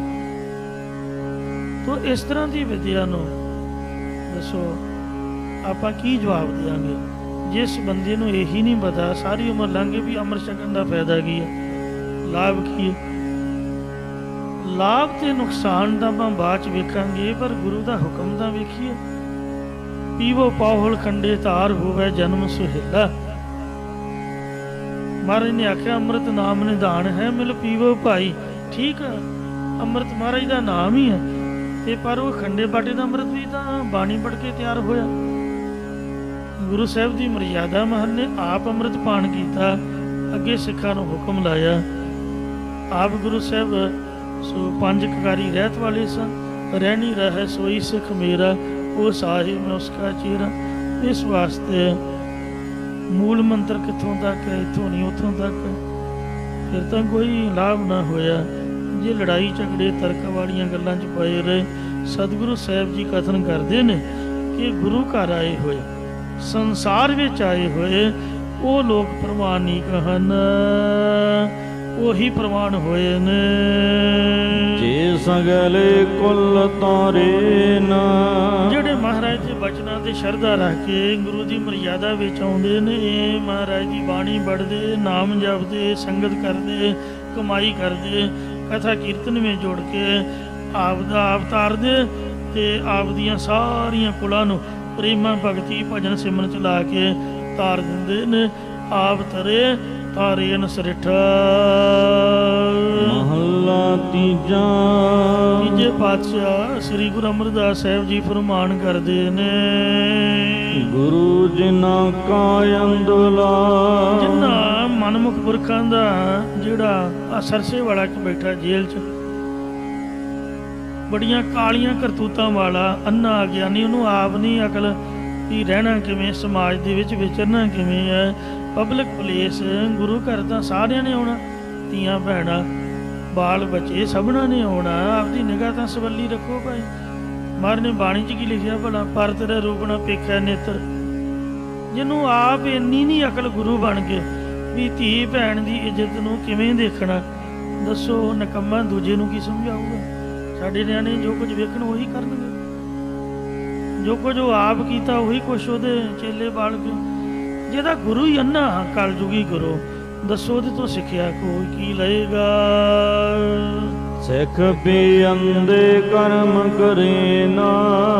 ਇਹ ਆਪਾਂ ਨਿੰਦਿਆ ਨਹੀਂ ਕਰਦੇ, ਬਕਾਇਦਾ ਇਹ ਸਭ ਕੁਝ ਕੇਸ ਹੋਇਆ, ਸਾਰਾ ਫੈਸਲਾ ਹੋਇਆ, ਬਕਾਇਦਾ ਚਰਚਾ ਹੋਈ, ਇਹ ਮੰਨਿਆ ਗਿਆ।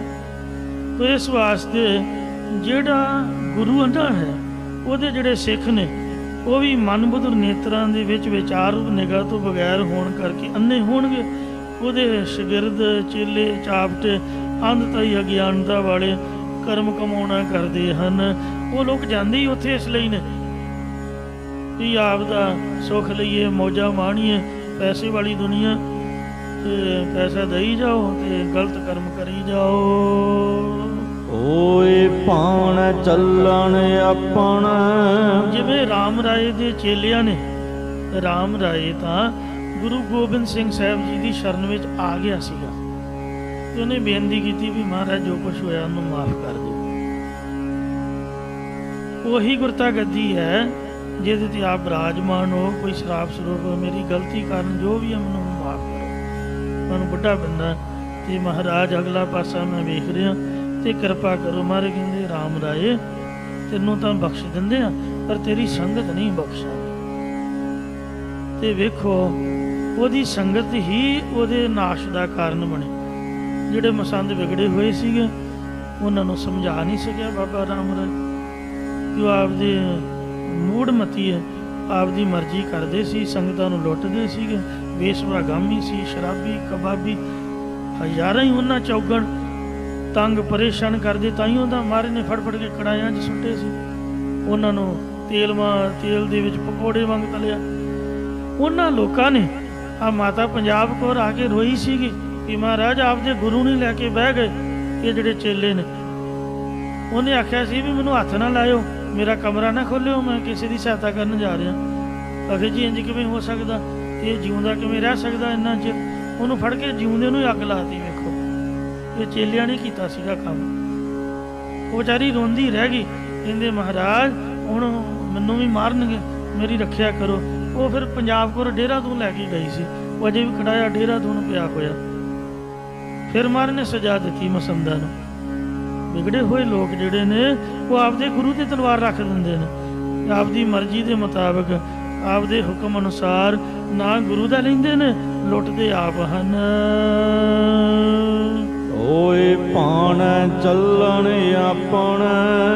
ਅੰਧੇ ਖੂਹੀ ਅੰਧੇ ਠੇਲੇ, ਅੰਧੇ ਗੁਰੂ ਤੇ ਭਰਮ ਨਾ ਜਾਈ। ਗੁਰੂ ਜਿਨ੍ਹਾਂ ਕਾ ਅੰਧੁਲਾ ਸਿੱਖ ਵੀ ਅੰਧੇ ਕਰਮ ਕਰੇਨ। ਕੋਈ ਭਾਣੇ ਚੱਲਣ ਆਪਣੇ ਨੇ ਝੂਠੋ ਝੂਠ ਬੋਲੇ। ਗੁਰੂ ਦੇ ਅੰਨੇ ਗੁਰੂ ਦੇ ਸਿੱਖ ਆਪਦੇ ਹੁਕਮ ਦੇ ਅਨੁਸਾਰ ਚੱਲਦੇ, ਹਮੇਸ਼ਾ ਝੂਠ ਹੀ ਝੂਠ ਬੋਲਦੇ, ਝੂਠੇ ਪਦਾਰਥਾਂ ਲਈ ਸਦਾ ਝੂਠ ਹੀ ਬੋਲਦੇ ਰਹਿੰਦੇ ਹਨ। ਨਿਤ ਝੂਠੋ ਝੂਠ ਬੋਲੇ ਨਾ। ਝੂਠ ਦਾ ਮਤਲਬ ਇਹ ਹੈ ਕਿ ਸੱਚੀ ਬਾਣੀ ਨੂੰ ਨਹੀਂ ਪੜ੍ਹਦੇ, ਸੱਚਾ ਨਾਮ ਨਹੀਂ ਜਪਦੇ, ਵਿਸ਼ੇ ਵਿਕਾਰਾਂ ਦੀਆਂ ਗੰਦੀਆਂ ਬੰਦੀਆਂ ਝੂਠੀਆਂ ਗੱਲਾਂ ਦੇ ਵਿੱਚ ਤੇ ਝੂਠੇ ਪਦਾਰਥਾਂ ਦੇ ਲੋਭ ਲਾਲਚ ਵਿੱਚ ਲੱਗੇ ਹੋਏ ਹਨ। ਕੂੜ ਕੁਸਤ ਕਮਾਵਾਂਦੇ। ਉਹ ਝੂਠ ਦੀ ਕਮਾਈ ਹੋਈ ਕਰਦੇ ਨੇ, ਉਹਨਾਂ ਕੋਈ ਸੇਵਾ ਥੋੜ੍ਹਾ ਕਰਨੀ ਹੋਈ, ਜਾਂ ਨਾਮ ਨਹੀਂ ਜਪਣਾ ਜਾਂ ਤਪ ਨਹੀਂ ਕਰਨਾ ਹੋਇਆ। ਹਮੇਸ਼ਾ ਖੋਟੇ ਹੱਠ ਖੋਟੇ ਕਰਮਾਂ ਨੂੰ ਕਮਾਉਂਦੇ, ਝੂਠ ਦੀ ਕਮਾਈ ਕਰਦੇ ਹਨ। ਪਰ ਨਿੰਦਾ ਸਦਾ ਕਰੇ ਨਾ। ਪਰ ਹਮੇਸ਼ਾ ਪਰਾਈ ਦੀ ਨਿੰਦਿਆ ਕਰਦੇ ਰਹਿੰਦੇ ਹਨ। ਗੁਰੂ ਦੇ ਸਿੱਖਾਂ ਦਾ ਜੀਵਨ ਜੇ ਤੁਸੀਂ ਪੜ੍ਹ ਕੇ ਵੇਖੋ, ਮੈਂ ਵੀ ਇੱਕ ਕਾਲਜੇਟ ਮੁੰਡਾ ਸੀਗਾ, ਖਾਲਸਾ ਜੀਵਨ ਮੈਂ ਪੜ੍ਹਿਆ, ਪਰ ਇੰਨੀ ਸੋਹਣੀ ਉਹਦੇ 'ਚ ਜੀਵਨੀ ਮਹਾਂਪੁਰਖਾਂ ਦੀ ਲਿਖੀ ਹੋਈ ਹੈ। ਮਹਾਂਪੁਰਖ ਬਾਬਾ ਸੁੰਦਰ ਸਿੰਘ ਜੀ ਖਾਲਸਾ ਪਿੰਡਾਂ ਵਾਲੇ, ਸਾਜਨੜਾ ਮੇਰਾ ਸਾਜਨੜਾ, ਨਿਕਟ ਖਲੋਇੜਾ ਮੇਰਾ ਸਾਜਨੜਾ, ਉਹਨਾਂ ਦੇ ਜੀਵਨ ਕਾਲ ਦੀ ਇਹ ਸਾਖੀ ਹੈ ਵੀ ਮਹਾਂਪੁਰਖ 100-150 ਦੇ ਕਰੀਬ ਸਿੰਘਾਂ ਨੂੰ ਆਪਦੇ ਕੋਲ ਰੱਖਦੇ। ਪਹਿਲੀ ਗੱਲ ਤਾਂ ਬੰਦਾ ਅਖੰਡ ਪਾਠੀ ਹੋਵੇ। ਸੋ ਸੋ ਐਮਏ ਦੀ ਪੜ੍ਹਾਈ ਤਾਂ ਕੋਈ ਤਾਂ ਕਰੇਗਾ ਜੇ ਉਹਨੇ BA ਪਾਸ ਕੀਤੀ ਹੋਊਗੀ। ਤੇ ਇਸ ਲਈ ਅਖੰਡ ਪਾਠੀ ਨੂੰ ਆਪਦੇ ਕੋਲ ਰੱਖਦੇ ਵੀ ਘੱਟੋ ਘੱਟ ਬਾਣੀ ਪੜ੍ਹਨੀ ਆਉਂਦੀ ਹੋਵੇ ਤੇ ਉਹਨੂੰ ਅਰਥਾਂ ਦੀ ਸੰਥਿਆ ਕਰਾਉਂਦੇ। ਔਰ ਉਹਨਾਂ ਦੀ ਕੰਡੀਸ਼ਨ ਸੀਗੀ ਵੀ ਜਿੰਨੇ ਮੇਰੇ ਕੋਲ ਰਹਿ ਕੇ ਅਰਥ ਸਿੱਖਣੇ ਨੇ 24 ਘੰਟਿਆਂ ਵਿੱਚ 1 ਘੰਟਾ ਪੜ੍ਹਾਈ ਹੁੰਦੀ, 1 ਘੰਟਾ ਕਥਾ ਜਾਂ ਸਵਾ 1.5 ਘੰਟਾ ਵੱਧ ਤੋਂ ਵੱਧ। ਔਰ ਉਸ ਤੋਂ ਬਾਅਦ ਇਹਨੂੰ ਪੜ੍ਹ ਕੇ ਇਹਨੂੰ ਯਾਦ ਕਰਨਾ ਔਰ ਆਪ ਦੀ ਕਮਾਈ ਕਰਨੀ। 5 ਗ੍ਰੰਥੀ ਇਹਦਾ ਨਿਤਨੇਮ ਹੋਣਾ ਚਾਹੀਦਾ। ਅੰਮ੍ਰਿਤ ਵੇਲੇ 2:30 ਵਜੇ ਅਜੇ ਵੀ ਪਿੰਡਰਾਂ ਦੀ ਮਰਜ਼ਾਦਾ। ਸੰਤ ਮੋਹਨ ਸਿੰਘ ਖਾਲਸਾ ਪਿੰਡਰਾਂ ਵਾਲੇ ਇੱਕ ਵਾਰ ਬਰਸੀ ਮਨਾਈ ਤੇ ਉਹ ਟਾਈਮ ਦੇਣ ਲੱਗੇ, ਕਹਿੰਦੇ ਆ ਜਾਓ ਭਾਈ ਸਟੇਜ ਤੇ ਬੰਦਾ ਉਹ ਚੜ੍ਹੇ ਜਿਹੜਾ ਘੱਟੋ ਘੱਟ 2.5 ਘੰਟੇ ਵਾਹਿਗੁਰੂ ਕਰਦਾ ਜਾਂ ਇੰਨੀ ਬਾਣੀ ਦਾ ਨਿਤਨੇਮ ਕਰਦਾ, ਸਾਰੇ ਪਛਾਣ ਹੋਵੇ। ਮਹਾਂਪੁਰਖ ਦਾ ਆਪ ਹੀ ਕਥਾ ਕਰਿਆ ਕਰਦੇ, ਬੜਾ ਉਹਨਾਂ ਦਾ ਜਪ ਤਪ ਸੀਗਾ 24 ਘੰਟੇ ਲਗਾਤਾਰ। ਤੋ ਅਜੇ ਵੀ ਉੱਥੇ 1 ਵਜੇ ਅੰਮ੍ਰਿਤ ਵੇਲੇ ਉੱਠ ਕੇ ਪ੍ਰਕਾਸ਼ ਕਰਕੇ ਤੇ 6 ਵਜੇ ਤੱਕ ਸਾਰੀ ਸਮਾਪਤੀ ਕਰਕੇ ਆਪੋ ਆਪਣੇ ਆਸਨਾਂ ਦੇ ਦਿਨੇ ਘੜੀ ਬੰਦਾ ਆਰਾਮ ਕਰ ਲੇ, ਉਹ ਭਾਵੇਂ ਸਰੀਰ ਦੇ ਹਿਸਾਬ ਨਾਲ ਜਿਸ ਤਰ੍ਹਾਂ ਮਰਜ਼ੀ ਹੋਵੇ। ਪਰ ਅੰਮ੍ਰਿਤ ਵੇਲਾ ਸੱਚ ਨੌ ਵਡਿਆਈ ਵਿਚਾਰ, 5 ਗ੍ਰੰਥੀ ਦਾ ਨਿਤਨੇਮ ਹੋਰ ਬਾਣੀ ਦਾ ਨਿਤਨੇਮ ਜ਼ਰੂਰੀ ਹੈ। ਮਹਾਂਪੁਰਖ ਬਾਬਾ ਗੁਰਬਚਨ ਸਿੰਘ ਸਾਹਿਬ ਖਾਲਸਾ ਪਿੰਡਾਂ ਵਾਲਿਆਂ ਦੀਆਂ ਸਾਖੀਆਂ ਜਿਹੜੀ ਖੁਦ ਉਹਨਾਂ ਨੇ ਆਪ ਕਮਾਈ ਕੀਤੀ, 1.25 ਲੱਖ ਮੂਲ ਮੰਤਰ ਦਾ ਪਾਠ ਪੜ੍ਹਿਆ ਔਰ ਬੜਾ ਜਪ ਤਪ, ਕਦੀ ਹਰਮੰਦਰ ਸਾਹਿਬ, ਕਦੀ ਕਿਤੇ ਔਰ 27 ਕਥਾ ਕੀਤੀਆਂ ਵਿਚਰ ਕਰਕੇ ਸੰਗਤਾਂ ਦੇ ਵਿੱਚ। ਸੰਤ ਬਾਬਾ ਕਰਤਾਰ ਸਿੰਘ ਸਾਹਿਬ ਜੀ ਇੱਕ ਦਿਨ 'ਚ 7 ਕਥਾ ਕਰਦੇ ਔਰ 15 ਮਿੰਟਾਂ ਦੇ ਵਿੱਚ ਸ੍ਰੀ ਸੁਖਮਨੀ ਸਾਹਿਬ ਦਾ ਜ਼ਬਾਨੀ ਪਾਠ ਸੁਣਾ ਦੇਣਾ। ਰਾਤ 12 ਵਜੇ ਉੱਠ ਕੇ ਤੇ ਇਸ਼ਨਾਨ ਕਰਕੇ ਅਖੰਡ ਪਾਠ ਦੀ ਰੌਲ ਲਾਉਣੀ। ਉਸ ਤੋਂ ਬਾਅਦ ਮਹਾਂਪੁਰਖਾਂ ਦੀ ਸੇਵਾ। ਮਹਾਂਪੁਰਖ ਬਾਬਾ ਜਰਨੈਲ ਸਿੰਘ ਜੀ ਖਾਲਸਾ ਪਿੰਡਾਂ ਵਾਲੇ 101 ਸ੍ਰੀ ਜਪਜੀ ਸਾਹਿਬ ਜੀ ਦਾ ਪਾਠ ਪੜ੍ਹਿਆ ਕਰਦੇ। ਤੋ ਇਸ ਤਰ੍ਹਾਂ ਇਹ ਗੁਰੂ ਦੇ ਸਿੱਖਾਂ ਦੀਆਂ ਸਾਖੀਆਂ ਜਿਹੜੇ ਕਮਾਈ ਵਾਲੇ ਮਹਾਂਪੁਰਖ ਉਹਨਾਂ ਦੀ ਸੰਗਤ ਦੇ ਵਿੱਚ ਰਹਿ ਕੇ ਜੀਵਨ ਪਰਪੱਕ ਹੁੰਦਾ। ਸਕੂਲਾਂ ਕਾਲਜਾਂ ਦੇ ਵਿੱਚ ਪੜ੍ਹਾਈ ਤਾਂ ਹੈ ਤੇ ਪਰ ਜੀਵਨ ਨਹੀਂ ਬਣਦਾ। ਜੀਵਨ ਦਾ ਭਾਂਡੇ ਮਾਂਜਣ ਨਾਲ ਬਣੂਗਾ, ਗੁਰੂ ਕੇ ਲੰਗਰ ਪਕਾਉਣ ਵਰਤਾਉਣ ਨਾਲ ਬਣੂਗਾ। ਸੰਗਤ ਅੱਗੇ ਹੱਥ ਜੋੜ ਕੇ ਗਲ 'ਚ ਪਰਲਾ ਪਾ ਕੇ ਤੇ ਜੀਉ ਆਇਆ ਮਹਾਰਾਜ ਦੇ ਚਰਨਾਂ ਵਿੱਚ ਰਹਿ ਕੇ ਨਿਮਰਤਾ ਸਹਿਤ ਰਹਿਣ ਨਾਲ ਬਣੂਗਾ। ਮੁਰਦਾ ਹੋਏ ਮੁਰੀਦ ਨਾਲ ਗੱਲੀ ਹੋਵਣ, ਟਾਈ ਟੋਈ ਲਾ ਕੇ ਤੇ ਬੂਟ ਜਰਾਬਾਂ ਪਾ ਕੇ ਥੋੜ੍ਹੋ ਇਹ ਗੱਲ ਬਣਦੀ ਜੋ ਗੁਰੂ ਘਰ ਦੇ ਵਿੱਚ ਪ੍ਰਪੱਕਤਾ ਕਰਾਈ ਜਾਂਦੀ। ਤੋ ਇਸ ਵਾਸਤੇ ਮਹਾਰਾਜ ਫਰਮਾਉਂਦੇ ਹਨ, ਕੂੜਕ ਸਤ ਕਮਾਵੰਦੇ। ਉਹ ਲੋਕ ਝੂਠ ਦੀ ਕਮਾਈ ਆਪ ਕਰਦੇ ਨੇ, ਖੋਟੇ 8 ਖੋਟੇ ਕਰਮਾਂ ਨੂੰ ਕਮਾਉਂਦੇ ਹਨ ਤੇ ਦੂਜਿਆਂ ਨੂੰ ਵੀ ਉਸੇ ਪੁੱਠੇ ਰਸਤੇ ਪਾਉਂਦੇ ਨੇ। ਪਰ ਨਿੰਦਾ ਸਦਾ ਕਰੇ ਨਾ। ਉਹਨਾਂ ਦਾ ਕੰਮ ਹੀ ਹੈ ਪਰਾਈ ਦੀ ਨਿੰਦਿਆ ਕਰਨੀ, ਅਪਕੀਰਤੀ ਕਰਨੀ, ਹਮੇਸ਼ਾ ਪਰਾਈ ਦੀ ਨਿੰਦਿਆ ਕਰਦੇ ਰਹਿੰਦੇ। ਠੀਕ ਅਸੀਂ ਪੜ੍ਹ ਕੇ ਲਿਖ ਕੇ ਵਿਦਵਾਨ ਬਣ ਗਏ, ਪਰ ਜੋ ਸਾਡੀ ਮਾਂ ਹੈ ਉਹ ਤਾਂ ਮਾਂ ਹੀ ਹੈ ਨਾ। ਉਦੋਂ ਤਾਂ ਇੰਨੇ ਵੱਡੀਆਂ ਪੜ੍ਹਾਈਆਂ ਹੁੰਦੀਆਂ ਹੀ ਨਹੀਂ ਸੀਗੀਆਂ। ਆਈਲੈਟਸ ਤਾਂ ਨਕੰਮੀ ਹੁਣੇ ਆਈ ਹੈ ਜੇ ਸਾਨੂੰ ਅੰਗਰੇਜ਼ੀ ਬੋਲਣ ਦੀ ਜਾਚ ਆ ਗਈ। ਕਹਿਣ ਦਾ ਭਾਵ ਮਾਂ ਭਾਵੇਂ ਇੰਨੀ ਨਹੀਂ ਪੜ੍ਹੀ ਪਰ ਉਹ ਸਾਡੀ ਮਾਂ ਤਾਂ ਹੈ ਨਾ। ਸਾਡੇ ਬਜ਼ੁਰਗ ਸਾਡੇ ਪਿਓ ਦਾਦੇ ਸਿਆਣੇ ਤਾਂ ਹਨ। ਇਹ ਥੋੜ੍ਹੋ ਜਿਹੇ ਆਪਾਂ ਕਹੀਏ ਵੀ ਉਹ ਤਾਂ ਐਵੇਂ ਹੀ ਸੀਗੇ, ਅਸੀਂ ਹੁਣ ਸਿਆਣੇ ਜੰਮ ਪਏ। ਜਿਹੜੇ ਪੁਰਾਤਨ ਗੁਰਸਿੱਖ ਘੋੜਿਆਂ ਦੀਆਂ ਕਾਠੀਆਂ 'ਤੇ ਰਹਿ ਕੇ ਤੇ ਮੁੱਠ ਚੋਲੇ ਚੱਬ ਕੇ ਗੁਰਸਿੱਖੀ ਕਮਾਉਂਦੇ ਰਹੇ। ਘਰ ਬਾਰਾਂ 'ਚ ਵੀ ਸਰਕਾਰਾਂ ਨਹੀਂ ਸੀ ਰਹਿਣ ਦਿੰਦੀਆਂ। ਉਹ ਕਿਤੇ ਐਵੇਂ ਥੋੜ੍ਹੋ ਸੀ ਜਿਹੜੇ ਸਹਿਜ ਪੜ੍ਹ ਅਖੰਡ ਪੜ੍ਹ ਕਰਕੇ ਕਮਾਈ ਕਰਦੇ ਰਹੇ। ਕਿੰਨੀਆਂ ਵੱਡੀਆਂ ਕੁਰਬਾਨੀਆਂ ਕਰ ਗਏ। ਉਹਨਾਂ ਨੂੰ ਪਤਾ ਹੀ ਨਹੀਂ ਸੀ ਵੀ 10ਮ ਗ੍ਰੰਥ ਗੁਰੂ ਗੋਬਿੰਦ ਸਿੰਘ ਨੇ ਵੀ ਲਿਖਿਆ। ਅੱਜ ਸਾਨੂੰ ਸਮਝ ਆਈ ਵੀ 10ਮ ਗ੍ਰੰਥ ਗੁਰੂ ਗੋਬਿੰਦ ਸਿੰਘ ਦਾ ਹੈ ਹੀ ਨਹੀਂ, ਨਵੀਆਂ ਖੋਜਾਂ ਤਰਕ ਵਾਲੀਆਂ। ਤੋ ਇਸ ਲਈ ਪਰਾਈ ਦੀ ਨਿੰਦਿਆ, ਸੰਤਾਂ ਦੀਆਂ, ਮਹਾਂਪੁਰਖਾਂ ਦੀਆਂ, ਗੁਰਸਿੱਖਾਂ ਦੀ ਨਿੰਦਿਆ ਕਰਦੇ ਨੇ ਹਮੇਸ਼ਾ। ਹੋਏ ਆਪ ਡੁੱਬੇ ਪਰ ਨਿੰਦਕਾਂ। ਨੇ ਆਖਿਆ ਹੈ ਸੰਤ ਕੀ ਨਿੰਦਾ ਕਰੋ ਨਾ ਕੋਏ, ਜੋ ਨਿੰਦਾ ਤਿਸ ਕਾ ਪਤਨ ਹੋਏ। ਉਹ ਆਪ ਤਾਂ ਵਿਸ਼ੇਸ਼ ਕਰਕੇ ਨਿੰਦਿਆ ਕਰਨ ਵਾਲੇ ਪੁਰਖ ਡੁੱਬਦੇ ਹੀ ਨੇ ਉਹ ਆਪਦੇ ਸਾਥੀਆਂ ਨੂੰ ਵੀ ਸੰਸਾਰ ਸਮੁੰਦਰ 'ਚ ਡੋਬ ਜਾਂਦੇ ਹਨ। ਸਗਲੇ ਕੁਲ ਡੋਬੇਨ, ਬੁਰਾਈ ਨਿੰਦਿਆ ਕਰਨੇ ਕਰਕੇ ਆਪ ਡੁੱਬਦੇ ਤੇ ਨਿੰਦਕ ਆਪਣੀਆਂ ਸਾਰੀਆਂ ਕੁਲਾਂ ਨੂੰ ਡੋਬ ਦਿੰਦੇ ਹਨ।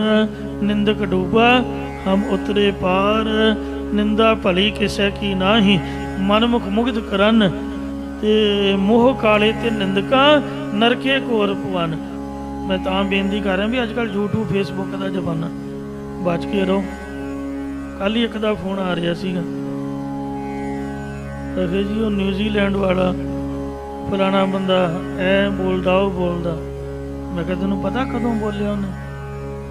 ਹੁਣ ਦਾ ਪਤਾ ਲਿਆ ਹੀ ਉਹ ਬੋਲਣ ਜੋਗਾ ਛੱਡਿਆ ਮਹਾਰਾਜ ਨੇ, ਉਹਦਾ ਫਲ ਉਹਨੂੰ ਮਿਲ ਗਿਆ। ਸੋ ਇੱਕੋ ਹੀ ਕੰਮ ਰੇਡੀਓ ਤੇ ਲਾਈਵ ਤੇ ਵੀ ਸਮਝਣਾ ਸੌਂਦੀ ਨਿੰਦਿਆ, ਬਸ ਦੂਸਰਾ ਕੋਈ ਕੰਮ ਨਹੀਂ। ਗੁਰੂ ਮਹਾਰਾਜ ਦੀ ਰਹਿਤ ਦੀ ਨਿੰਦਿਆ, ਸੱਚੇ ਪਾਤਸ਼ਾਹ ਜੀ ਦੇ ਸ਼ਰਧਾ ਕਿਸੇ ਦੀ ਵੱਜ ਨਾ ਜਾਏ। ਤੋ ਇਹੋ ਜਿਹੇ ਅਨੇਕਾਂ ਹੀ ਲੋਕ ਹਨ। ਪਰਮਾਤਮਾ ਤਾਂ ਵੇਖਦਾ ਹੀ ਹੈ। ਬਾਣੀ ਦੇ ਵਿੱਚ ਇਹੀ ਗੱਲਾਂ ਸਮਝਾਈਆਂ ਹੋਈਆਂ ਨੇ। ਸ੍ਰੀ ਸੁਖਮਨੀ ਸਾਹਿਬ ਦਾ ਤੁਸੀਂ ਪਾਠ ਪੜ੍ਹਦੇ ਹੋ, ਸੰਤ ਸਰਨ ਜੋ ਜਨ ਭਰੈ, ਸੋ ਜਨ ਉਧਰਨ ਹਾਰ, ਸੰਤ ਕੀ ਨਿੰਦਾ ਨਾਨਕਾ ਬਹੁਰ ਬਹੁਰ ਅਵਤਾਰ।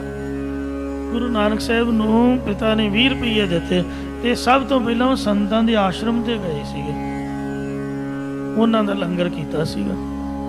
ਮਹਾਰਾਜ ਤਾਂ ਲਿਖ ਰਹੇ ਨੇ, ਅੰਤਰਜਾਮੀ ਪੁਰਖ ਵਿਧਾਤੇ ਸਰਦਾ ਮਨ ਕੀ ਪੂਰੇ, ਨਾਨਕ ਦਾਸ ਇਹ ਸੁਖ ਮੰਗੈ, ਮੋਕੋ ਕਰ ਸੰਤਨ ਕੀ ਤੂਰੇ।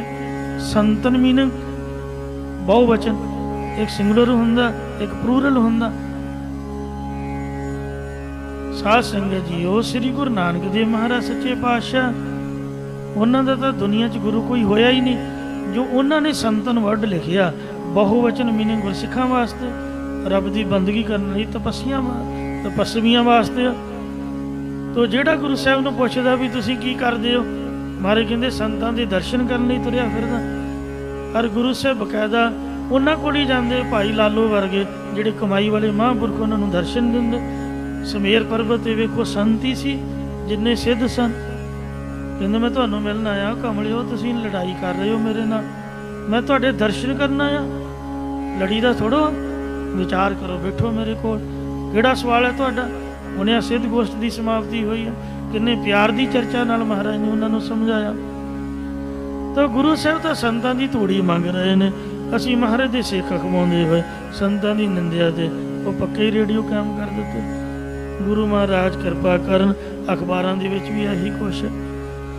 ਉਹ ਮਹਾਰਾਜ ਕਹਿੰਦੇ ਨੇ, ਨਿੰਦਕ ਪੁਰਸ਼ ਦੀਆਂ ਸਾਰੀਆਂ ਕੁਲਾਂ ਡੁੱਬ ਜਾਂਦੀਆਂ ਹਨ।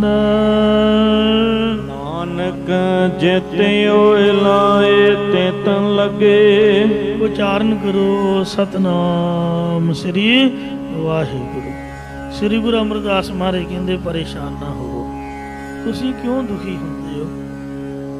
ਤੁਸੀਂ ਆਪ ਦਾ ਨਾਮ ਜਪੋ, ਬਾਣੀ ਪੜੋ, ਗੁਰੂ ਸਾਹਿਬ ਆਪੇ ਕਿਰਪਾ ਕਰਨ, ਸਭਨਾਂ ਨੂੰ ਸਮਤ ਬਖਸ਼ਣ। ਤੋ ਮਹਾਰਾਜ ਕਹਿੰਦੇ ਰੱਬ ਵੱਲੋਂ ਹੀ ਉਹਨਾਂ ਦੇ ਕਰਮਾਂ ਦੀ ਖੇਡ ਹੈ। ਸ਼ਾਇਦ ਉਹਨਾਂ ਦੇ ਕਰਮਾਂ 'ਚ ਇਹ ਕੁਛ ਲਿਖਿਆ ਰੱਬ ਨੇ ਵੀ ਉਹਨਾਂ ਨਿੰਦਿਆ ਕਰੀ ਜਾਣੀ ਹੈ, ਤਰਕ ਕਰੀ ਜਾਣੀ। ਜਿਨ੍ਹਾਂ ਕਰਮਾਂ ਵੱਲ ਪੂਰਬਲੇ ਸੋ ਪ੍ਰੇਰੇ ਹੋਏ ਮਾੜੇ ਕਰਮਾਂ ਅਨੁਸਾਰ ਪਰਮੇਸ਼ਰ ਨੇ ਉਹਨਾਂ ਨੂੰ ਲਗਾਇਆ ਹੋਇਆ, ਉਸ ਪਾਸੇ ਵੱਲ ਉਹ ਨਿੰਦਕ ਪੁਰਸ਼ ਲੱਗੇ ਹੋਏ ਨੇ। ਆਪਣੀ ਮਰਜ਼ੀ ਨਾਲ ਉਹ ਕਰ ਵੀ ਕੀ ਸਕਦੇ ਹਨ। ਓਏ ਬੱਪੜੇ ਕਿਆ ਕਰੇ ਨਾ, ਇਸ ਲਈ ਉਹ ਕਰਮਾਂ ਦੇ ਮਾਰੇ ਨੇ। ਤੁਸੀਂ ਉਹਨਾਂ ਨੂੰ ਕੀ ਮਾਰ ਸਕਦੇ ਹੋ? ਮਰੇ ਬੰਦੇ ਨੂੰ ਮਰਿਆ ਸੱਪ ਗਲ ਪਾਉਣ ਦੀ ਤਰ੍ਹਾਂ, ਤੇ ਆਪੇ ਰੱਬ ਸੰਭੂ ਹੈ। ਉਹ ਵਿਚਾਰੇ ਕੀ ਕਰ ਸਕਦੇ? ਕੁਝ ਨਹੀਂ ਕਰ ਸਕਦੇ ਹਨ। ਉਹਲੇ ਨੇ ਇੱਕ ਅੱਖਰ ਗਲਤ ਬੋਲਿਆ ਸੀਗਾ। ਮਹਾਂਪੁਰਖ ਬਾਬਾ ਠਾਕੁਰ ਸਿੰਘ ਸਾਹਿਬ ਜੀ ਦਾ ਨਾਮ ਉਹਨੇ ਗਲਤ ਤਰੀਕੇ ਨਾਲ ਛੋਟੇ ਅੱਖਰਾਂ 'ਚ ਲਿਆ। ਉਹ ਕਦੇ ਮਹਾਂਪੁਰਖ ਗਏ, ਫਤਿਹ ਬੁਲਾਈ, ਤੇ ਬਾਬਾ ਜੀ ਦਾ ਸੁਭਾਅ ਸੀ ਉਹ ਸੰਗਤ ਵਾਂਗ ਹੇਠਾਂ ਬੈਠ ਗਏ, ਫੋਟੋ ਲਾ ਕੇ, ਤੇ ਉਹਨੇ ਪਾਤੀ ਵੀ ਆ ਵੇਖ ਲਓ। ਇੰਜ ਬੜਾ ਗਲਤ ਬੋਲਿਆ। ਤਾਂ ਫਿਰ ਜਦੋਂ ਰੱਬ ਨੇ ਉਹਨੂੰ ਸਜ਼ਾ ਦਿੱਤੀ, ਫਿਰ ਸਭ ਦੁਨੀਆ ਨੇ ਖੜੇ ਹੋ ਕੇ ਦੇਖਿਆ। ਉਹ ਮਹਾਂਪੁਰਖਾਂ ਦੀ ਮਹਿਮਾ ਤਾਂ ਜੁਗੋ ਜੁਗ ਅਟਲ ਹੈ। ਨਿੰਦਕ ਪੁਰਸ਼ ਤਾਂ ਅੱਜ ਵੀ ਗਰਕਿਆ, ਤੇ ਕੱਲ ਵੀ ਕਰਕੇ ਆ। ਤੁਸੀਂ ਕੋਈ ਵਿਚਾਰ ਨਾ ਕਰੋ, ਆਪਦੀ ਬੰਦਗੀ ਆਪਦੇ ਮਿਸ਼ਨ 'ਚ ਲੱਗੇ ਰਹੋ, ਉਹਨੂੰ ਆਪੇ ਰੱਬ ਵੇਖੂਗਾ। ਪੌੜੀ ਇਹ ਤੀਜੇ ਪਾਤਸ਼ਾਹ ਗੁਰੂ ਅਮਰਦਾਸ ਸਾਹਿਬ ਮਹਾਰਾਜ ਦੀ ਹੋਈ ਹੈ। ਸਭ ਨਦਰੀ ਅੰਦਰ ਰੱਖਦਾ। ਸੋ ਸਾਰੀ ਜਿੰਨੀ ਵੀ ਸ੍ਰਿਸ਼ਟੀ ਵਾਹਿਗੁਰੂ ਨੇ ਪੈਦਾ ਕੀਤੀ ਹੈ, ਉਹ ਆਪਦੀ ਦ੍ਰਿਸ਼ਟੀ ਅੰਦਰ ਰੱਖਦਾ ਹੈ। ਜੇਤੀ ਸਭ ਜੇਤੀ ਸਿਸ਼ਟ ਸਭ ਕੀਤੀ। ਜਿੰਨੀ ਸ੍ਰਿਸ਼ਟੀ ਹੈ ਸਾਰੀ ਪ੍ਰਮਾਤਮਾ ਨੇ ਰਚਨਾ ਕੀਤੀ ਹੈ। ਇੱਕ ਕੂੜ ਕੋ ਸਤ ਲਾਏ ਅਨ। ਇੱਕ ਨਾ ਨੂੰ ਪੂਰਬਲੇ ਕਰਮਾਂ ਦੇ ਫਲ ਅਨੁਸਾਰ ਝੂਠ ਵੱਢਣ 'ਚ ਹੀ ਲਾਇਆ ਹੋਇਆ, ਵੀ ਝੂਠ ਹੀ ਬੋਲੀ ਜਾਓ, ਖੋਟੇ ਹੱਠ ਖੋਟੇ ਕਰਮ ਕਮਾਉਣ 'ਚ ਲਾਇਆ ਹੋਇਆ ਹੈ। ਮਨ ਮੁਖੋਂ ਵੇਗੁਤੀ। ਉਹ ਮਨਮੁਖ ਦੀ ਸ੍ਰਿਸ਼ਟੀ ਖਰਾਬ ਹੋ ਰਹੀ ਹੈ। ਮਨਮੁਖ ਕੈਟਾਗਰੀ ਸ੍ਰਿਸ਼ਟੀ ਵਿੱਚੋਂ ਝੂਠ ਦੇ ਵਿੱਚ ਲਾ ਕੇ ਖਰਾਬ ਹੋ ਰਹੀ ਹੈ। ਗੁਰਮੁਖ ਸਦਾ ਧਿਆਈਐ। ਗੁਰਮੁਖ ਜਾਣੇ ਗੁਰਾਂ ਦੁਆਰਾ ਹਮੇਸ਼ਾ ਹੀ ਵਾਹਿਗੁਰੂ ਨੂੰ ਧਿਆਉਂਦੇ, ਵਾਹਿਗੁਰੂ ਦੀ ਆਰਾਧਨਾ ਕਰਦੇ ਹਨ। ਅੰਦਰ ਹਰ ਪ੍ਰੀਤੀ। ਉਹਨਾਂ ਦੇ ਹਿਰਦੇ ਦੇ ਵਿੱਚ ਪਰਮੇਸ਼ਰ ਪ੍ਰਾਪਤੀ ਦੀ ਪ੍ਰੀਤੀ ਲਗਨ ਹੈ। ਜਿਨ ਕਉ ਪੋਤੈ ਪੁੰਨ ਹੈ। ਜਿਨ੍ਹਾਂ ਦੇ ਹਿਰਦੇ ਰੂਪ ਖਜ਼ਾਨੇ ਵਿੱਚ ਪੂਰਬਲੇ ਨਿਸ਼ਕਾਮ ਕਰਮਾਂ ਦਾ ਜਾਂ ਪੂਰਬਲੇ ਜਨਮਾਂ ਦਾ ਸਦਕਾ ਕੋਈ ਪੁੰਨ ਜਮਾ ਹੈ। ਇਸੇ ਪ੍ਰਕਾਰ ਜਨ ਕਉ ਪੋਤੈ ਪੁੰਨ ਹੈ। ਜਿਨ੍ਹਾਂ ਦੀ ਅੰਤःਕਰਨ ਨੂੰ ਪੱਲੇ ਵਿੱਚ ਕੋਈ ਪੁੰਨ ਕਰਮ ਹੈ। ਤੈਨ ਬਾਤ ਸਪੀਤੀ। ਉਹਨਾਂ ਨੇ ਬਾਤ ਮੁਖ ਵਿੱਚੋਂ ਵਾਹਿਗੁਰੂ ਦੀ ਸਪੀਤੀ ਸਿਫਤ ਹੀ ਕੀਤੀ ਹੈ। ਉਹਨਾਂ ਦੇ ਮੂੰਹ ਵਿੱਚੋਂ ਵਾਹਿਗੁਰੂ ਦੀ ਸਿਫਤ ਹੀ ਨਿਕਲਦੀ ਹੈ। ਜਾਂ ਤਿਨਾਂ ਨੇ ਅੰਮ੍ਰਿਤ ਨਾਮ ਨੂੰ ਪੀਣਾ ਕੀਤਾ, ਉਹਨਾਂ ਦੇ ਮੁਖੋਂ ਜੋ ਵੀ ਬਚਨ ਨਿਕਲਦੇ ਸੇ ਪੀਤੀ ਉਹ ਪ੍ਰਭੂ ਪ੍ਰੀਤੀ ਵਾਲੇ ਨਿਕਲਦੇ। ਸ੍ਰੀ ਗੁਰੂ ਤੇਗ ਬਹਾਦਰ ਮਹਾਰਾਜ ਜੀ ਦੀ ਸਾਖੀ ਆਪ ਸੁਣਦੇ ਹੋ। ਜਾਂ ਧੀਰ ਮੱਲ ਨੇ ਆਪਦੇ ਵਿਗੜੇ ਹੋਏ ਸ਼ੀਏ ਮਸੰਦ ਦੇ ਪਾਸੋਂ ਨਾਵੇਂ ਪਾਤਸ਼ਾਹ ਜੀ ਦਾ ਨਿਸ਼ਾਨਾ ਲੈ ਕੇ ਜਦ ਗੁਰੂ ਸਾਹਿਬ ਸੈਰ ਕਰਨ ਗਏ, ਘੋੜੇ ਤੇ ਚੜੇ ਹੋਏ ਸੀ ਤੇ ਗੋਲੀ ਚਲਾਈ। ਉਹ ਗੋਲੀ ਗੁਰੂ ਸਾਹਿਬ ਦੇ ਮੱਥੇ ਦੇ ਨਾਲ ਦੀ ਛੂੰ ਕਰਦੀ ਥੋੜੀ ਜਿਹੀ ਖਹਿ ਕੇ ਲੰਘ ਗਈ, ਮਾੜਾ ਜਿਹਾ ਖੂਨ ਨਿਕਲਿਆ। ਤੇ ਗੁਰੂ ਸਾਹਿਬ ਜੀ ਨੇ ਕੋਈ ਗਾਲ ਨਹੀਂ ਕੱਢੀ, ਕੋਈ ਮੰਦਾ ਨਹੀਂ ਬੋਲਿਆ। ਕੀ ਆਖਿਆ? ਮੈਂ ਮਹਾਰਾਜ ਦੀ ਵਰਡਿੰਗ ਪੜ੍ਹੀ ਹੈ ਔਰ ਉਹਨੂੰ ਹਮੇਸ਼ਾ ਹੀ ਮੈਂ ਯਾਦ ਰੱਖਦਾ। ਗੁਰੂ ਸਾਹਿਬ ਨੇ ਆਖਿਆ ਭਲਾ ਧੀਰ ਮੱਲਾ, ਭਲਾ ਧੀਰ ਮੱਲਾ, ਬਸ ਦੂਜਾ ਬਚਨ ਨਹੀਂ ਆਖਿਆ। ਭਲਾ ਹੀ ਆਖਿਆ ਵੀ ਤੇਰਾ ਭਲਾ ਹੋਵੇ। ਔਰ ਰੰਗ ਸੇ ਵੇਖੋ ਸਾਰਾ ਜੋਰ ਲਾਤਾ ਨੇ ਗੁਰੂ ਸਾਹਿਬ ਦੀ ਬੇਅਦਬੀ ਲਈ ਤੇ ਮਹਾਰਾਜ ਨੂੰ ਤੰਗ ਪਰੇਸ਼ਾਨ ਕਰਨ ਵਾਸਤੇ। ਲੋਹ ਪਿੰਜਰੇ 'ਚ ਬੈਠ ਕੇ ਜਿਹੜੇ ਉਹਨਾਂ ਸ਼ਲੋਕ ਉਚਾਰੇ ਨੇ, ਭੋਗ ਪੀਂਦਿਆਂ ਮੈਂ ਹਮੇਸ਼ਾ ਹੀ ਸੋਚਦਾ ਰਹਿੰਦਾ ਵੀ ਗੁਰੂ ਸਾਹਿਬ ਕਿੱਥੇ ਬੈਠੇ ਹੋਣਗੇ ਦੱਸੋ। ਤੇ ਸ਼ਲੋਕ ਵੇਖੋ ਕਿੰਨੇ ਪਿਆਰ ਵਾਲੇ। ਉਪਦੇਸ਼ ਕੀ ਦਿੱਤਾ? ਮਹਾਰਾਜ ਦੇ ਨਾਮ ਦਾ। ਇਹ ਨਹੀਂ ਆਖਿਆ ਵੀ ਮੈਨੂੰ ਆਹ ਕਰਤਾ, ਮੈਨੂੰ ਉਹ ਕਰਤਾ, ਮੈਨੂੰ ਬਚਾਓ, ਇਹਦਾ ਬੇੜਾ ਬਹਿ ਜੇ, ਇੰਜ ਉਂਝ। ਬਿਲਕੁਲ ਨਹੀਂ, ਕੋਈ ਗਾਲ ਨਹੀਂ, ਕੋਈ ਮੰਦਾ ਨਹੀਂ। ਕਿਤੇ ਬਾਣੀ 'ਚੋਂ ਲੱਭ ਕੇ ਦਿਖਾਓ ਪੰਜਵੇਂ ਪਾਤਸ਼ਾਹ ਦੀ ਕੋਈ ਪੰਕਤੀ ਚੰਦੂ ਦੇ ਵਿਰੋਧ ਵਿੱਚ ਜਾਂ ਜਹਾਂਗੀਰ ਦੇ ਵਿਰੋਧ ਵਿੱਚ। ਬਿਲਕੁਲ ਨਹੀਂ। ਜਿਨ੍ਹਾਂ ਪਰੇਸ਼ਾਨ ਵੀ ਕੀਤਾ, ਅਰਦਾਸ ਵਿੱਚ ਵੀ ਆਪਾਂ ਉਹਨਾਂ ਦਾ ਨਾਮ ਲੈਂਦੇ ਹਾਂ। ਜਿਨ੍ਹਾਂ ਭਾਣਾ ਮੰਨਿਆ, ਖੰਨੀ ਖੰਨੀ ਰੋਟੀ ਦੇ ਗੁਜ਼ਾਰਾ ਕੀਤਾ, ਇਹ ਸਵਾ ਸਵਾ ਮਨ ਦੇ ਪੀਸਨੇ ਪੀਸੇ, ਟੋਟੇ ਟੋਟੇ ਕਰਵਾ ਕੇ ਬੱਚਿਆਂ ਦੇ ਹਾਰ ਆਪਦੇ ਗਲਾਂ 'ਚ ਪਵਾਏ ਤੇ ਇਹਨਾਂ ਦੀ ਕਮਾਈ ਦਾ ਧਿਆਨ ਧਰ ਕੇ ਬੋਲੋ ਜੀ ਵਾਹਿਗੁਰੂ। ਜਿਨ੍ਹਾਂ ਗਾਲਾਂ ਕੱਢੀਆਂ, ਮੰਦਾ ਬੋਲਿਆ, ਨਿੰਦਿਆ ਕੀਤੀ, ਲੜਾਈਆਂ ਕੀਤੀਆਂ, ਝਗੜੇ ਕੀਤੇ, ਗੋਲੀਆਂ ਚਲਾਈਆਂ, ਫੱਟ ਮਾਰੇ, ਤੰਗ ਪਰੇਸ਼ਾਨ ਕੀਤਾ ਧਰਮੀ ਬੰਦਿਆਂ ਨੂੰ, ਕਦੀ ਉਹਨਾਂ ਦੀ ਕਮਾਈ ਦਾ ਕੋਈ ਧਿਆਨ ਧਾਰਦਾ? ਬਿਲਕੁਲ ਨਹੀਂ। ਕਾਲੇ ਅੱਖਰਾਂ 'ਚ ਉਹਨਾਂ ਦਾ ਨਾਮ ਲਿਖਿਆ ਜਾਂਦਾ। ਜੇ ਪ੍ਰਹਿਲਾਦ ਨੂੰ ਕੋਈ ਯਾਦ ਕਰੂਗਾ ਤਾਂ ਉਹਨੂੰ ਭਗਤ ਦੇ ਨਾਮ ਨਾਲ ਯਾਦ ਕਰੂਗਾ, ਤੇ ਜੇ ਹਰਨਾਕਸ਼ ਨੂੰ ਮਹਾਰਾਜ ਨੇ ਯਾਦ ਕੀਤਾ ਤੇ ਉਹਨੂੰ ਦੁਸ਼ਟ ਆਖਿਆ।